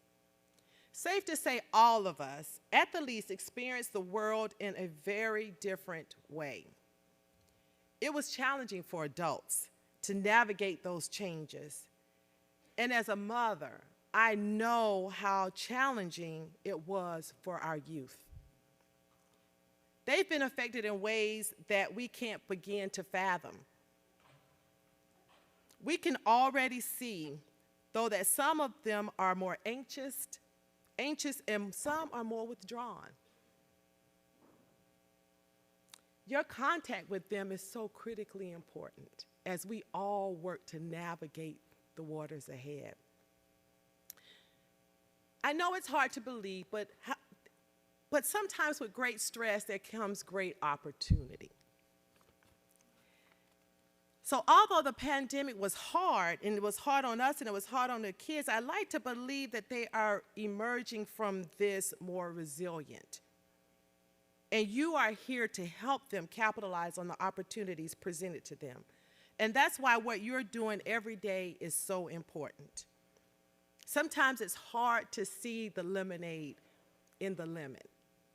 And so thank you for everything you do every day to make sure that our youth are okay. You're helping them learn and grow and value service.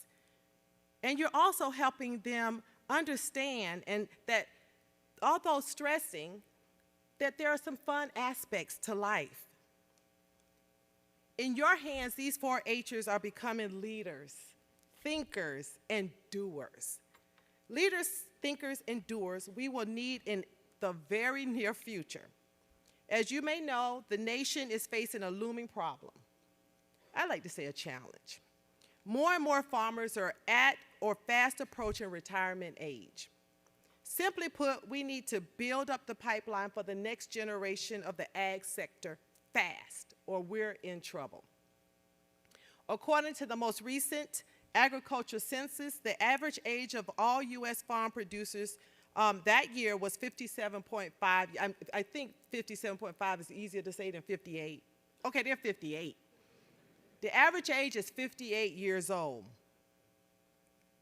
That's up 1.2 years from the 2012 Census of Agriculture, and we're now conducting the new Census of Ag. And so this is continuing a pattern, a trend of aging in our U.S. producer population. And fully 34% were 65 and above. Beginning farmers, those with 10 or fewer years of experience, were also older, with an average age of 46. We need to up our game in terms of recruiting and training the next generation. And you are vital to that effort. And thankfully, you're not alone in it. Secretary Vilsack recently announced a new initiative called From Learning to Leading, cultivating the next generation of diverse food and agriculture professionals, or the Next Gen program, which is particularly focused on creating opportunities for those underserved by USDA programs. The program invests $250 million in minority-serving institutions to create career development opportunities in agriculture for next-gen scholars. Another program just announced in July invests more than $14 million to support agriculture workforce training in historically underserved communities to increase the resilience of the U.S. meat and poultry processing sector. This investment is part of the Biden-Harris administration's ongoing efforts through the American Rescue Plan to strengthen the nation's food supply chain. Again, challenge equals opportunity. So we learned in the pandemic we've got some challenges for food security, and now we have an opportunity in the form of an infusion of resources to train youth for a career in the food supply chain. These competitive funding opportunities aim to attract, inspire, and retain talented students at minority-serving institutions for careers in food, agriculture, and related disciplines. These initiatives represent a real opportunity to both transform individual lives and bring great benefit to our nation. And the programs recognize the critical role youth play in our future and the hope they represent for all of us. This makes you all on the front line. You're all frontline workers. So thank you again for your outstanding work, both with our nation's young people and on helping to address our nation's food-related priorities. Now, I know that 4-H stands for Head, Heart, Health. Yeah, I got it. It's written right here in front of me. I just wanted to make sure you guys knew what it stood for. So how does head, heart, hands, health, and the fifth H, hope, sound?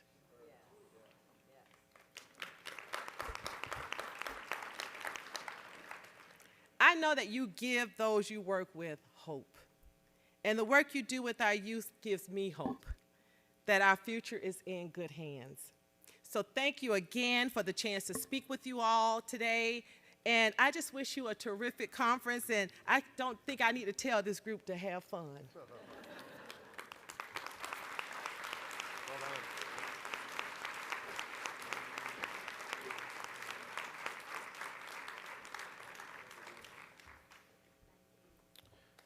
Thank you, Dr. Jacobs-Young, for those words and inspiring us and encouraging us to be hopeful as we move forward, as we finish up the conference here at the end of the week. The next part of our program is the opportunity to hear from our national 4-H partners. Nobody is allowed to leave the room, but you can stand and stretch right now if you would like. So nobody leave, because there's some important updates coming our way. I'm also going to provide an update, so don't get too loud here. So we have one more announcement from Wisconsin. Thank you to everyone that has donated socks. They will be going to 2 organizations in Madison here, as well as a few county locations around the state. Today we have another service project that will be in the Grand Terrace. You can make some PLARN and pick up a lesson plan to take back to your own state. And lastly, Wisconsin had a generous donation from Culver's and Quick Trip, which are mainly found in the Midwest.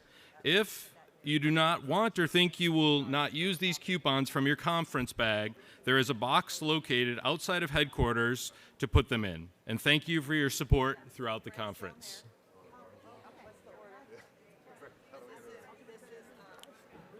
Say it again. Brent, Lisa, Debbie. Debbie's right here. Debbie's right here. I feel like this is the order we always go in, like we have a set thing. We have a set thing where we say it. Ooh! We did. Wow, I missed it. I missed it. That's why we're all starting. Yeah. Love it when it works.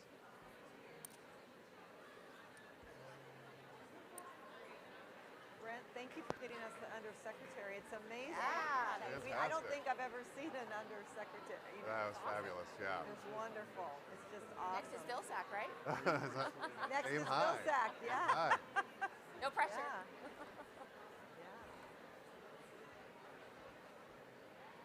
Okay. All right. We'll get started. We're ready. So they're going to control our mics, You right? ready? So Yes. I've been Yeah, told. we don't do anything. I don't Don't have touch to. it. I know. Why don't I trust Don't that? touch it. I know. I prefer to be in control of the green button, the green light. It had to control them on Monday. T-1. T T Thanks for the countdown. You keep us on track. I swear, I love it. Isn't Kate wonderful? Yes. I know. We'll give everyone a 30-second warning to find your seats, Tough please. angle, right? I guess I can't swivel. I guess I can swivel. Feel it, it'll stretch to a minute. There's actually enough room. I don't. Wow. No, Debbie, I was one of those in the back I corner. feel like I'm blocking you. Ah, Now I feel like I'm. Oh. It's just because your legs are longer than mine, but I think our shoulders are. All right. Is that better? Yeah. Okay. I don't feel like I'm. We have 200. Tell me if, no, I was actually a 200? little further. All right. Okay. Iowa has 72. 72, that's good. We have 20. That's our council. Right. You guys invest a lot of money in this conference. We invest a lot of money in professional development, travel and professional So do development. we. Which way? So, we do 25,000. Which way? In line with what we're carrying today. Yeah.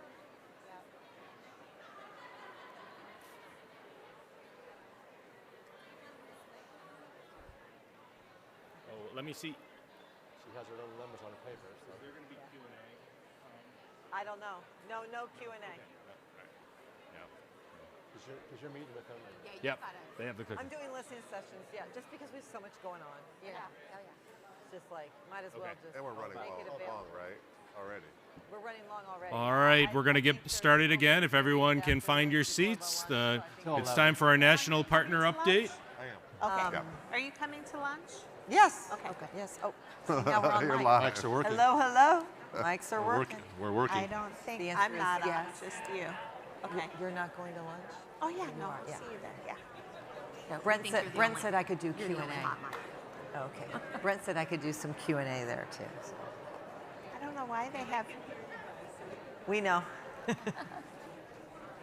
trying. Can they hear? Can they hear all of it? Yes. Yes. I can turn. Welcome back. Wasn't Dr. Jacobs Young a great She was opening, awesome. for all of us? Yes. Terrific. I think I'm going to take that fifth H, hope, back with me to Washington, D.C., because anytime that we're there, we need a little extra dose of hope. Coming out here to the heartland and spend some time with you in Madison, Wisconsin the last 3 days has been wonderful. And it's great to see so many of you have made the trip, and especially so many first-timers. What did I hear, Scott? 200? That's just outstanding, and so glad that you made the commitment to come out and join your professional association and be a part of this group, this movement to expand and grow 4-H and increase the diversity of the young people across all areas that are actively participating.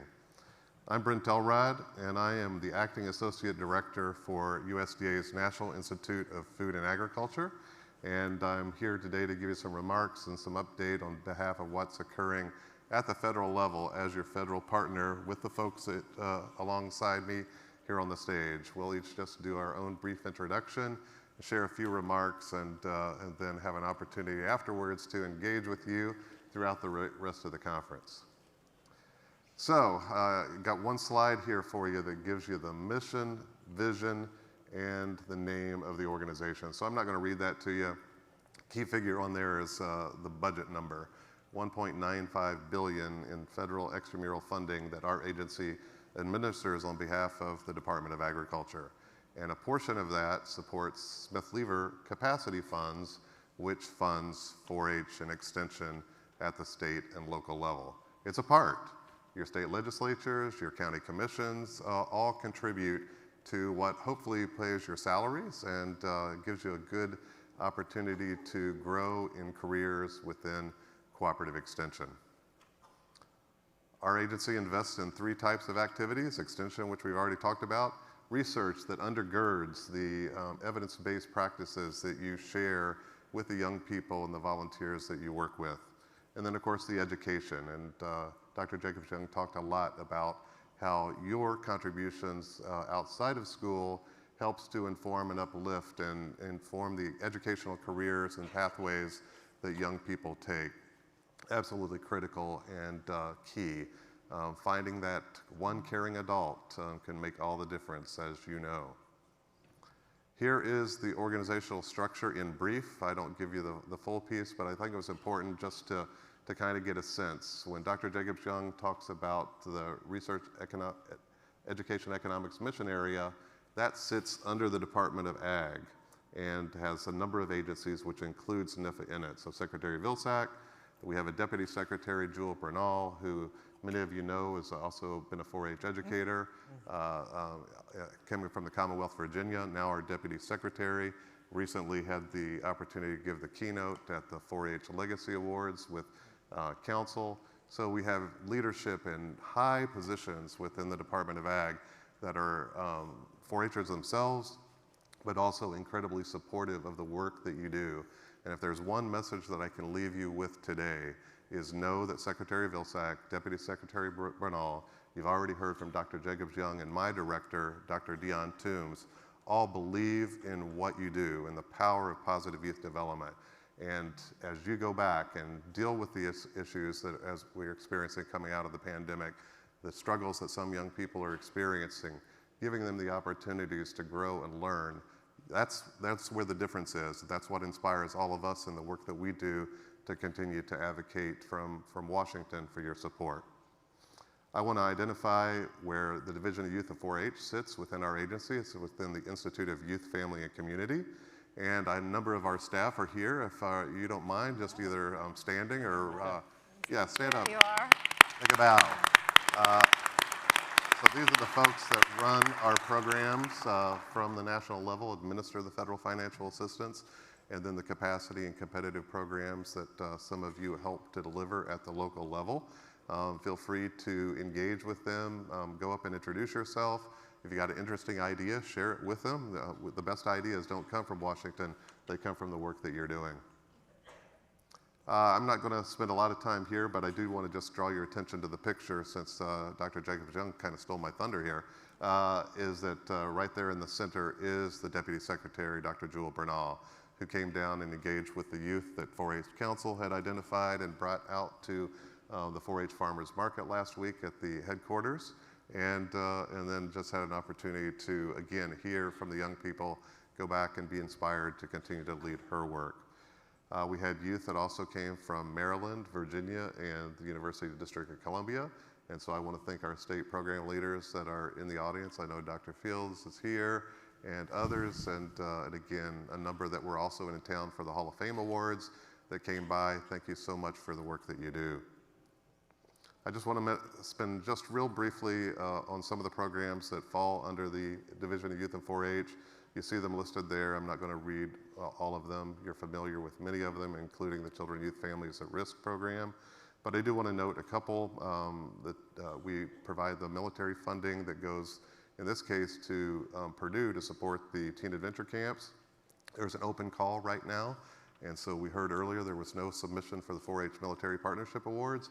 This might be something somebody considers applying for and nominating after they do a program in the future. And then Dr. Jacobs-Young also mentioned the call that is out on the street currently, that very last bullet from Learning to Leading of the Next Gen program, a historic infusion of funds from the federal government to support education and scholarship opportunities for young people that are interested in food and agricultural science and related careers. So the money goes to minority serving institutions in the lead, but they can and often will be partnering with 1862s and non-government organizations in terms of the support going forward. And then I also just want to mention with my last minute here, the Youth Innovators Empowering Agriculture Across America. Yay, last year this time when we joined you in Memphis, we were conceiving this idea. We were hearing how you all wanted additional funding to be able to infuse positive youth development, to build capacity across your ranks, to give you the opportunities to do your work better. And so we heard that, we went back, we developed this program, made the announcement of $60 million, again, the largest single infusion of funds from USDA to support positive youth development in our history. And those announcements are out. We've received proposals from, I know, a number of you in the room. I'm not going to let you know who's going to win those right now. You're going to have to wait till the end of the year. But we are vetting those proposals. Thanks so much for taking the time to put them together. If you should be unsuccessful, that next opportunity listed below, we're giving you additional time to retailer applications to submit by March 30th for the food and agricultural non-formal education. Last thing, we've got a virtual listening session scheduled on November 2nd to receive your input about our science priorities.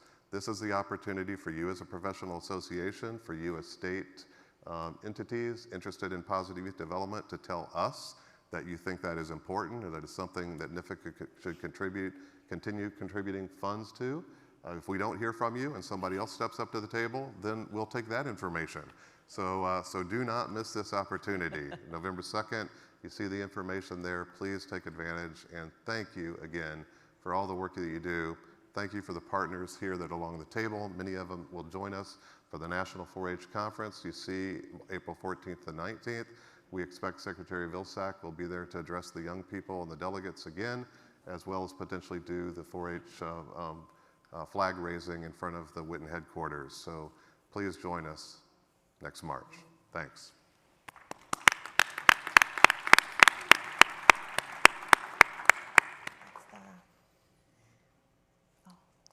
I should have mentioned, we have to have the non-discrimination statement up because we do not discriminate in USDA. Good. Thank you, Brent. Good morning. It's wonderful to be here with you all. My name is Lisa Diaz, and my day job is to be able to serve as the program leader for Illinois, but I'm here today representing ECOP 4-H Leadership Committee, and specifically for the 200 first-timers, I think this is, I'm doing a little bit of review on what is this group. You're seeing me here today, but this is a representative group. Take a moment to find your regional representatives. It's me today. It'll be someone else in the future. I currently serve as the co-chair. And this group, as you can see, represents a program leader and an extension director from each region, along with our national partners. And I think it's important for everyone to be reminded that ECOP, big ECOP, the Extension Committee of Operations and Policy, is the governing body for all of cooperative extension, represented with representation from extension directors across the regions. They have one and only one standing committee, and that is the 4-H Leadership Committee. And so you can see by that and the membership of this group that 4-H is really central to the work and the mission of what the cooperative extension system does. So I hope that communicates to you the value and importance of what you each do. Our mission broadly here, convening those partners, that representation that I talked to you about, elevating issues of national importance to the 4-H system, facilitating a strategic and systematic response to those, and ultimately being the liaison and with the larger ECOP, with our extension directors across the country as we work in collaboration to address those emerging needs and opportunities. So every year we have to submit a plan of work to that big ECOP, and we have 4 major buckets, and so I'll just quickly review some of what's happening. A lot of this is behind the scenes, and I recognize that there may not feel like an immediate connection to what's happening in this body, but in the first big bucket is ultimately around engaging more youth. And there are 2 things that we've focused on in the last year. One of those is the continued implementation of the National 4-H DEI Strategic Plan. Last year, we had a priority day dedicated to that. I want to tell you that this is an ongoing commitment. That was not a one-day National Priority Day. This is ongoing work, and I want to do a shout out to Dr. Freeman, who's in the room here, who has been very central. Thank you, Dorothy, for all you do.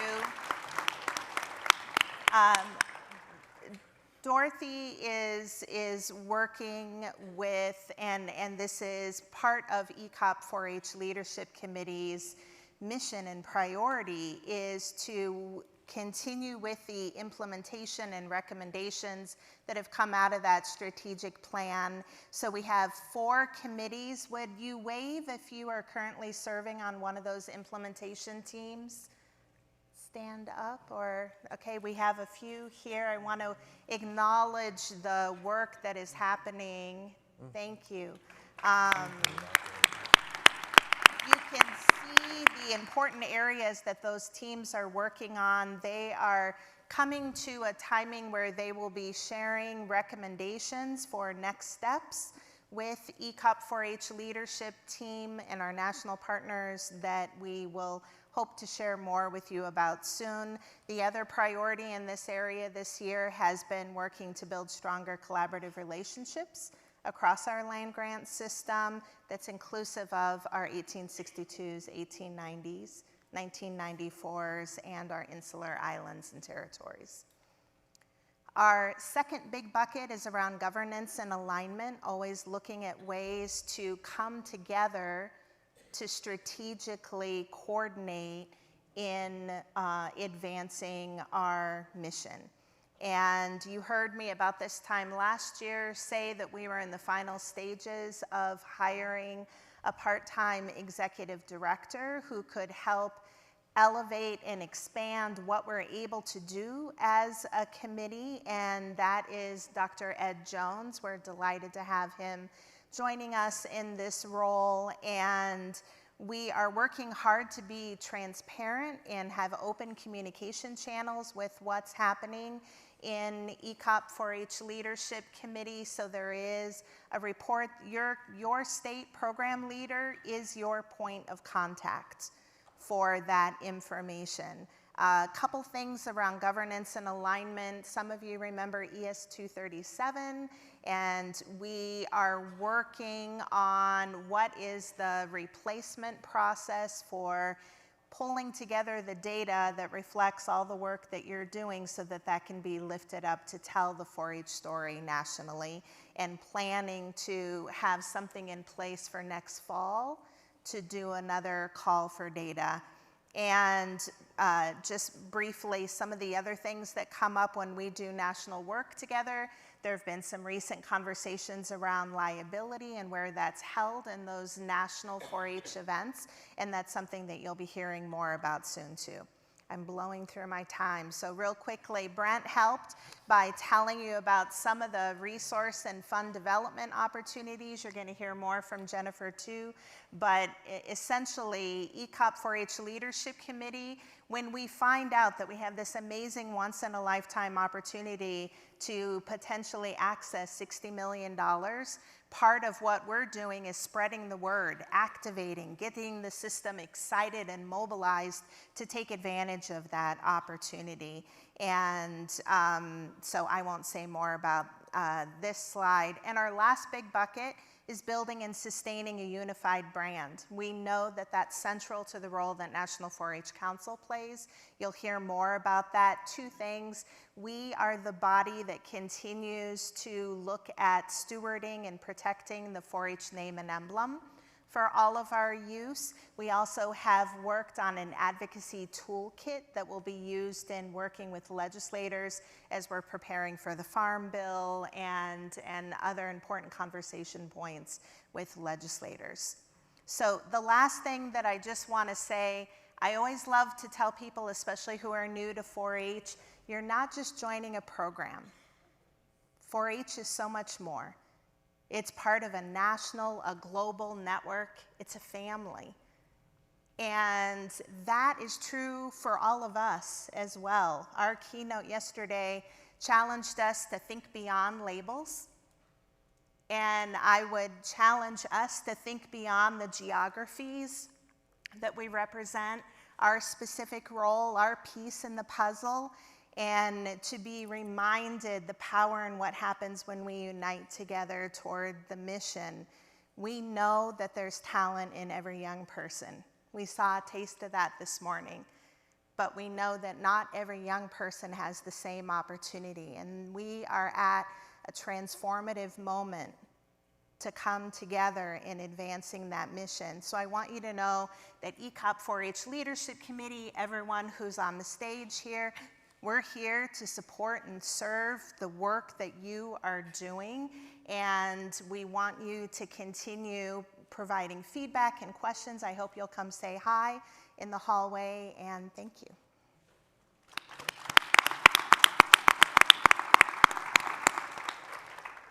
Good morning.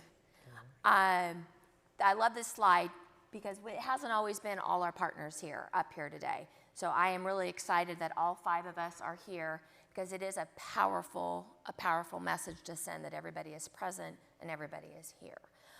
Program Leaders Working Group was created as part of that shared governance model. We are the voice of you. My name is Debbie Nisler, and my day job is Iowa 4-H Program Leaders. Is there a 4-H Iowa group in the house? We have more than 70 of us here, so I'm very, very proud of my Iowa team, and that they're gracious enough to let me have an extra job here on the weekends. So the Program Leaders Working Group is the voice of all of you. It is assembled through program leaders, but is an active way to look for emerging issues, to look for things that are coming up that we don't get to see in every corner, but that's happening in the corner. And so we want that to be brought out, and we want it to be central. The National Priorities Day was an example of that. We had that mental health and wellness, emotional wellness, and that isn't just for the youth and the volunteers that we serve, it's also for all of us. My group of PLWG members, if you are here in the room, if you could stand up and be recognized, please. We've got several of you here. Thank you.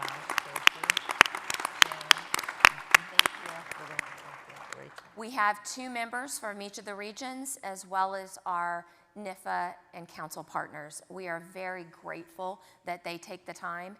We had a meeting earlier this week to set our goals and priorities, and I am very proud of the work that they do. Oops. There we go. On top of dealing with emerging issues, we also deal with some tasks like all of us do. We have our national leadership meeting that we plan. We review and approve all of the national 4-H events. So if you've gone to something called National 4-H type of event, it goes through us. We engage in the National 4-H Crisis Response Team. So if something hits the social media, even if it's in a state, we get together and try to develop some responses to that. So I'm telling you this so you are aware of something happens, who do you ask for help?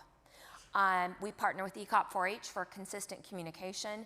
We engage with our national partners. We all communicate very frequently to make sure that we stay on the same page.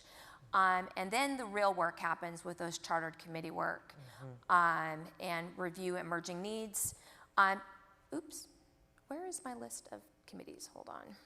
I think it was before that. Okay, hold on, here we go. Yep, there we go. So these are our chartered committees, and these are not just program leaders. If you serve on any of these committees, if you could stand, please. I know we've got quite a few of you in the room. Yeah. Let's give them a round of applause. So as a need comes up, we notice that there's something, and the top one, the Thrive PYD, is a great example of that. As we started seeing some of the research coming out from Mary Arnold and we started having conversations, we knew this was something we wanted to focus on. And it became a focus group. This year it actually became an official chartered committee. All of these, you can see there's some that are very familiar that match very nicely with our professional association. We work in concert together, not in parallel. So as things are happening like PRKC in the association, it also may be happening in one of our chartered committees. After our National Priorities Day, we had a meeting not long after, and we decided as a PLWG group that we are creating a focus group to look at emotional wellness for our faculty and staff. We believe that this is pivotal. We cannot move our program forward in any capacity unless you all are with us and you all feel good about the work that you do and you're able to balance your work and your home. So we know that's important. We're not exactly sure what that will look like yet. We're just getting started. And if you're interested in engaging in that committee, reach out to your program leader and we would love to get you involved in that focus group. So a lot of our work, I told you, happens with those chartered committees. We do have QR codes up here if you're interested in visiting. So this is our Access, Equity, and Belonging. True Leaders in Equity came out of this, as well as all of the work of the AEBC group. We have our Thrive model as well, officially a chartered committee. And this is actually our Champions Network. If you're on the Champions Network, I know they had a meeting earlier. Stand if you're on the Champions 76. Network. Yeah, there should be quite a few of you. If you're on the, awesome.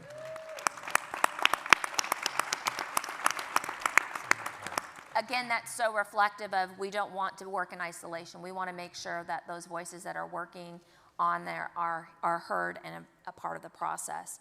And then this is where currently where our PLWG page lives. We are working on trying to make that a more visible and inclusive page. So stay tuned. I'm hoping by this time next year, we have a much more functional website that hopefully will have ECOP 4-H on there as well. We do have quarterly webinars. We have one coming up on October 18th. That is from our Shooting Sports Chartered Committee looking at the Affirm program. So I encourage you, there should be information going out to program leaders later this week. So if you're interested, look for more information on that. Passing it to Great, you. thank you, Debbie.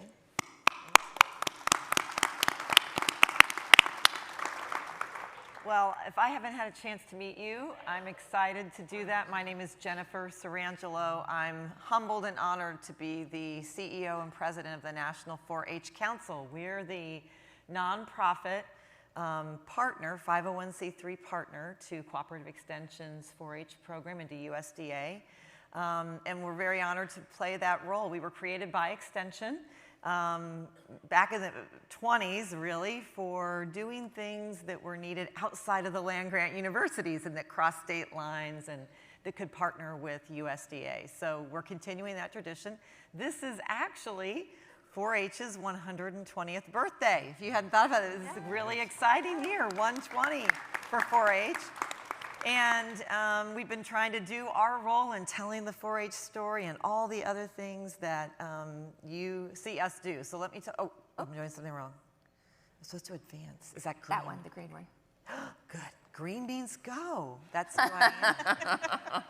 Our mission at National 4-H Council is to expand opportunities for all of America's young people through increased investment and participation in your 4-H positive youth development programs. And that's what we focus on every day. We do that in kind of three ways. You see we have a shared governance model. I am so thankful to this group for this governance model and the alignment that we all have. You're going to see a lot of key themes, things we work on together are showing up in our slides, and we're partnering together on so much. And I want to thank especially the Extension Committee on Organization and Policy and Lisa and her predecessors who were on the ECOP 4-H Leadership Committee. This has changed the game.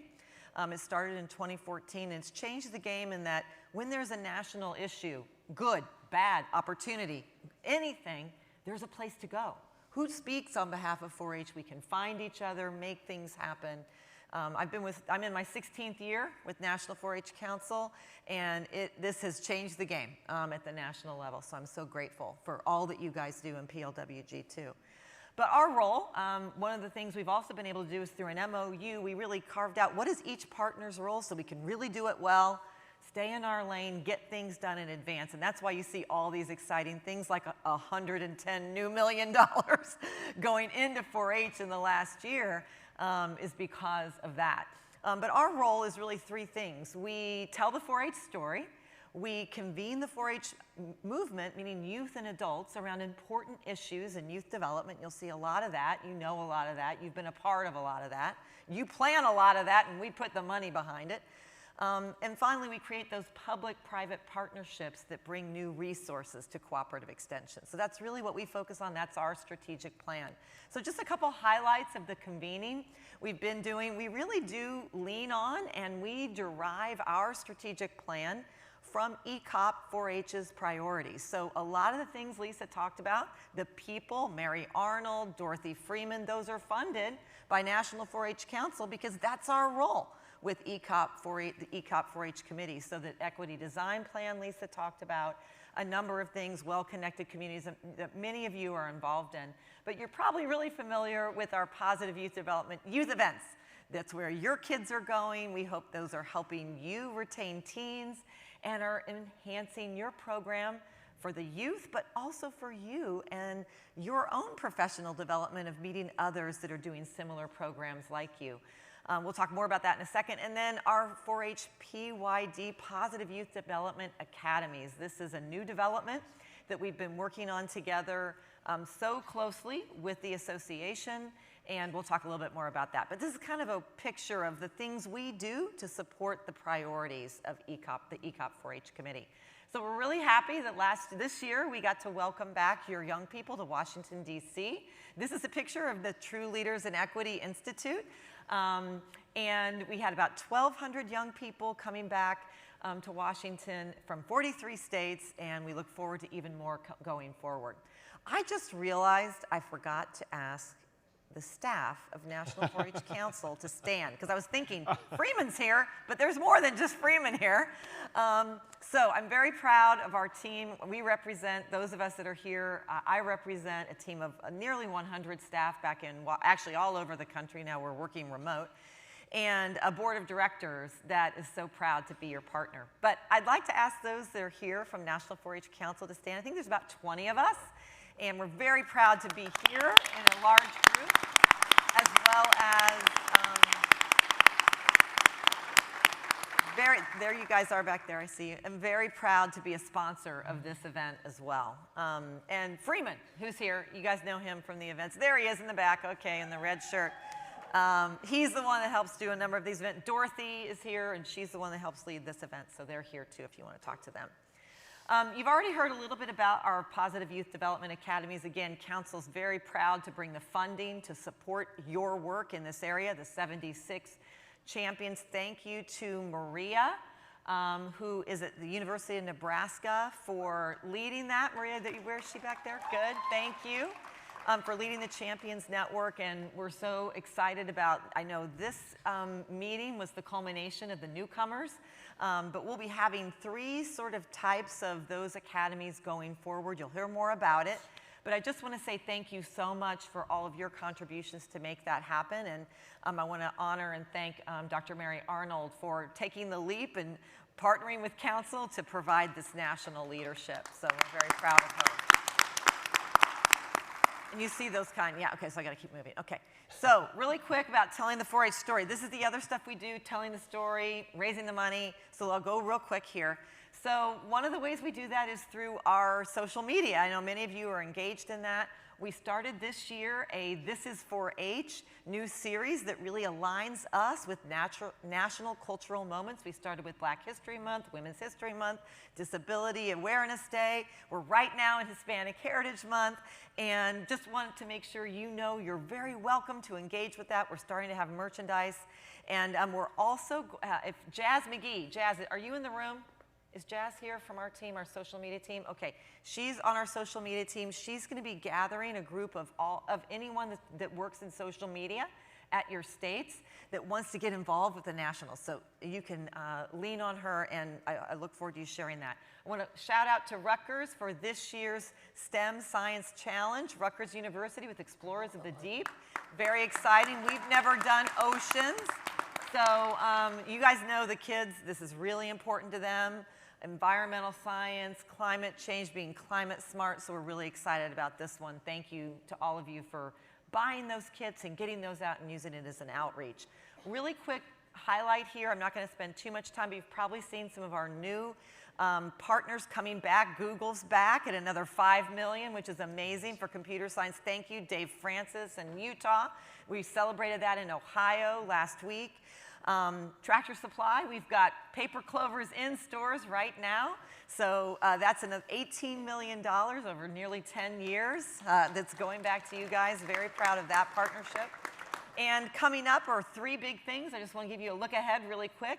One of our Tennessee 4-H alumni, celebrity chef Carla Hall, is going to be on the Celebrity Wheel of Fortune playing for 4-H. So you'll get to hear her. We'll make sure that's out. We just had our American Idol special day for only 4-H auditions, which is so awesome. Over 200 4-Hers from around the country. We have such a great feedback there. And then a new partnership will be coming from the Smithsonian, so we'll talk about that more. Let me quickly give you a quick update about one of the ways we support you with online resources for your young people, and that is through 4-H at Home. You'll remember this was a pandemic emergency response. Thank you to the National Institute of Food and Agriculture through AFRI for making that those emergency funds available. We are now taking that innovation that happened because of the pandemic and evolving it with the support of all this content from all these all of you, all the land-grant universities. We're going to be evolving that to a more normal time digital support. We've had a lot of support from 4-H partners too, from corporate partners, but we'll be evolving that into Clover by 4-H. So it won't be just because of the pandemic, but something that can support you and your young people going forward. We're very excited about this next stage. I hope if you would like to stay in touch and learn more, this will not be launching until next year, early next year, January. But your activities, all the activities that all of these land grants have put online, let us take them, digitize, make them even more interactive. These are becoming very popular with new families that don't know 4-H yet. This is an opportunity to have more people find 4-H. We look forward to all the tools that will also be available for you to be able to connect with these new families. So more to come. Please sign up. We hope you'll sign up at this special website. If you go to 4h.org about Clover interest, you can sign up to keep updated on that. I mentioned that one of our primary goals is creating public-private partnerships, and here's just a listing of all of them. Many of you are getting grants from them, and you know about what we do. A couple other really big things. It's been a big year at National 4-H Council, a lot of transition, a lot of new things happening. We are fully working remote. Our staff has been doing that since March of 2020. So it's been a big year and a lot of transitions for us. One of the big things is you probably heard us announce in February a $50 million unrestricted gift from philanthropist Mackenzie Scott to National 4-H Council. She has been giving away billions of dollars to nonprofits. She has done it in many different areas. She started to focus on young people last fall, winter, and we are so honored to have this gift. To me, it is a vote of confidence in the work you do. Every day, you're changing lives, you're changing communities. Our country owes you a debt of gratitude for what you do every day to build the infrastructure of our country, which is our people. So I do think our country owes you a debt of gratitude. I think that's what Mackenzie Scott saw and why she wanted to invest in us. So wanted to let you know quickly, a quick update. This is actually the first public announcement that I'm making. I think you should be the first to know that our board over the last 6 months has convened a task force of our board members and members of the ECOP 4-H committee to determine the highest and best use of this gift. And today, I'm happy to share that we had a committee that I mentioned had those two things, those two groups. We've been meeting over the last 6 months in over 12 listening sessions. We did a national survey of leadership asking what are the priorities. Overwhelmingly, what came out was a consensus around that this gift needed to be transformational. We needed to use it in a transformational way. Anything done with it should be inclusive of everyone, not if you're a big institution or you have resources, but everyone should be able to benefit, and that it should be sustainable. And over the last 6 months, that group that I mentioned here has been meeting with extension in regional meetings, 12 listening sessions, a big survey, and all that came out of that was a true consensus on focusing on access to 4-H and opportunity for all young people. And so I'm really pleased to share that our board voted 3 weeks ago on these recommendations that came from the task force, which were really two big things. One is for us to invest $10 million new dollars over the next 5 years to create opportunity for all young people through your programs. We will preserve, at this time, we're planning to preserve the remainder of the gift to ensure we have the enduring impact and the opportunity to keep expanding and supporting your youth development programs going forward and your new priorities. So the first phase, this is just the first phase. We will be strengthening the 4-H workforce. That came out loud and clear. You, the people who are not here yet that we want in our workforce and that we want to invest in you. You are the most important lever of change, influence point on the young people, the 6 million that we serve.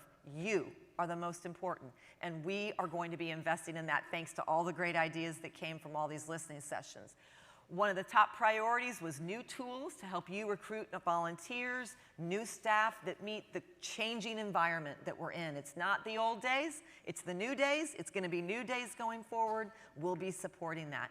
We will expand those those Positive Youth Development Academies we've been talking about. We are going to develop a brand new long-term leadership development program, world-class, to help build the pipeline of diverse and inclusive leaders that will lead and beyond this stage, we hope from this ranks in the future. And we hope they will go not just from here, but that they'll go straight to becoming deputy secretary or deans of agriculture from this group. The more 4-H leadership we have throughout the whole agriculture leadership chain will be great for our movement, and we want to develop that. So that will be a new development. We will also commission a next phase of our research from building on the Tufts and what we've been doing, and it will be focused on how what we do, what you do every day, advances and supports the mental health of young people. Mary Arnold will be leading that, more to come, but we will be investing in that as well. The second thing that we'll be doing as a part of our first phase over the next 5 years is really optimizing the national touch we have on your programs. You do all the hard work, we kind of come in and help, but where we do, we want to make it better. So we want really to expand and create more access to the national 4-H opportunities that Council runs, and we will be investing in your content and growing that content's exposure to more families through Clover by 4-H. So this is a lot of information. I want to take questions from you. I'm setting up later today are 2 listening sessions that I'll be doing. Open house. Come ask me anything. I will be over at the Hilton in the Executive Lounge on the 14th floor at 2:30 and also at 3:30. So if you have time, want to come over, have ideas, want to ask me questions, I want to be there to answer questions. We can't cover it all today. Next big thing, you all know we had to sell the 4-H Center. Still breaks my heart. I missed my office. I wish I could go. But COVID, forced us to do something, and we are going to make the best of it. So I'm really pleased to announce that I just signed a lease for a brand new office for 4-H in downtown DC. We will be right next to the White House. This photo is from Pennsylvania Avenue, right in front of the Treasury building. We'll be right by the White House, and you see that red circle that I circled? That's where we'll be able to fly the 4-H flag, on the roof of the building, where there's a rooftop deck. We'll be able to host events. We want this to be your home in Washington alongside USDA. And we want it to be your home that you can use for meetings. It will be our office, but it's going to be much more of a convening and meeting space. We picked a building that was very much more hospitality-oriented than office-y oriented. And the location, we hope, is spectacular for you and your young people. We have a 15-year lease, and we're excited to welcome you back to Washington. We should be opening that in the spring. I wish I knew the exact date, but supply chain affects us too. Last thing, I just want to say thank you for the dedication you give every day to investing in our young people. This photo is from about 3 weeks ago at the National 4-H Legacy Awards. On the stage are 3 years of Youth in Action winners, members of our Young Alumni Advisory Committee. And I'll tell you, a tear came to my eye when I saw them all standing on the stage, and I just thought, what hope I have and optimism for the future because of them. And they wouldn't be there if it wasn't for you. And this is just today's generation. Many of you, this is decades you've given to develop the young people that are running our country and will be. And I just want to say thank you. They are so inspiring, and they get that from you. And it's our honor at National 4-H Council to give back and invest in you through all that we have, through our partners and friends and all the support we get at National 4-H Council. So thank you.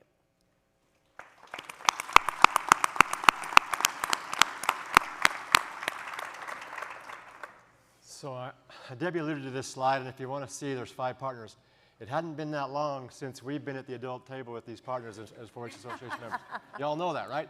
I sat out there in the audience with you all, and these updates, it's like, where does NAE4-HYDP fit in this model? I think if you listen to all of the other partners on this page, you figure that out, right? We're all after the same thing. Brent talked about the opportunity to have those listening sessions. Lisa talked about the policy around the things we do. It's important that we have that. Our program leaders, they provide the direction for us in our states. And I know in Idaho, my director makes sure we're following what we're supposed to do. And how about how passionate Jennifer is for what we do? I could listen to Jennifer for hours. We had a meeting with Jennifer, the President's Council had a meeting with Jennifer in April. We spent 2 hours, and it seemed like it was about 10 minutes. She cares about every one of you. She cares about the kids, and I'm going to talk about that tomorrow a little bit when I finish my final remarks. But we, as an association, we are a real partner whose voice matters. And I just want to reiterate what we do well, okay? This is our mission. How many of you have read our mission? So here's the mission for you to read. It's on the website. We are an inclusive, diverse organization engaging youth development professionals by the following things. If we don't listen to our partners, we aren't doing our job, are we? We work together. And I've had the opportunity the last year to work with these people and learn from them how we better work together. If we don't listen to them and share our voice, then we're wasting our time, you guys. We really are. What these 5 positions mean matters to all of us out there and the kids at home. So we encourage leadership. You heard Casey talk about the money that the association offers for leadership conferences, ELC, the JSEP conference, and we also provide a registration fee to PILD in Washington, D.C. for 1 person per state. Those all don't get used. It's your opportunity. And I encourage the program leaders to make sure they send people from their states because we're helping as an association develop leaders. That's what we do.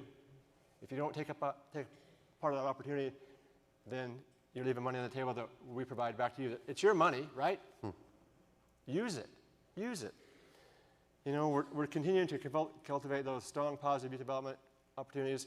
You've heard the Thrive model. You've heard PYD Academy. That came because the 5 of us worked together, and I say us, NAE4-HYDP, with the partners. We've worked and we've listened to them. We have to continue to work together to have these positive things come out. Because I think the priority day from last year, the PYD Academies, they help us all be better.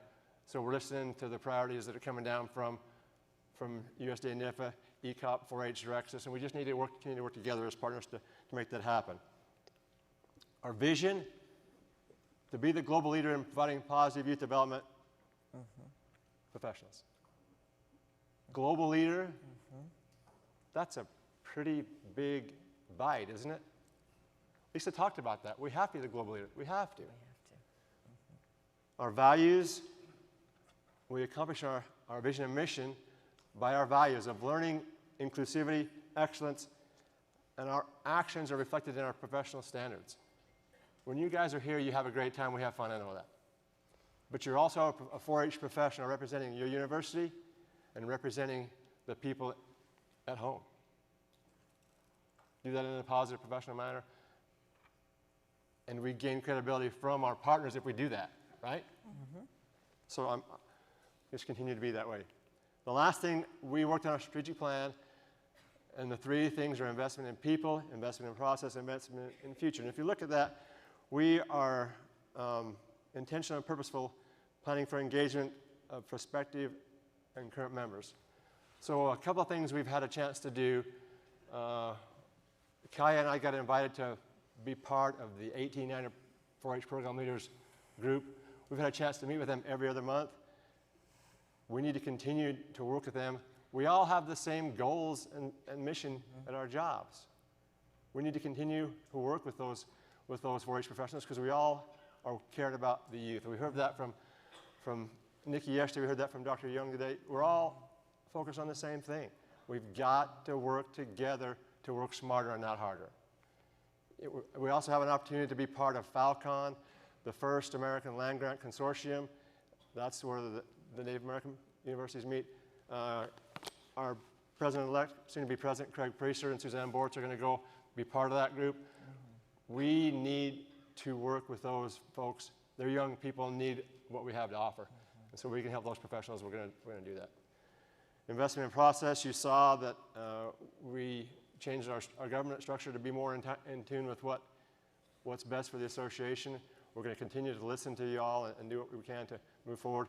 And investment in the future, this talks about partnerships, and it's a financial piece. If you listen to Brent, listen to Jennifer, there's money out there if we'll work together in partnership with everyone. So I know you're tired of listening to me. I'm exhausted. I want to thank everyone for all that you do, and I want to thank the four partners on the stage for allowing us to be at the big kid table at Thanksgiving. So thank you.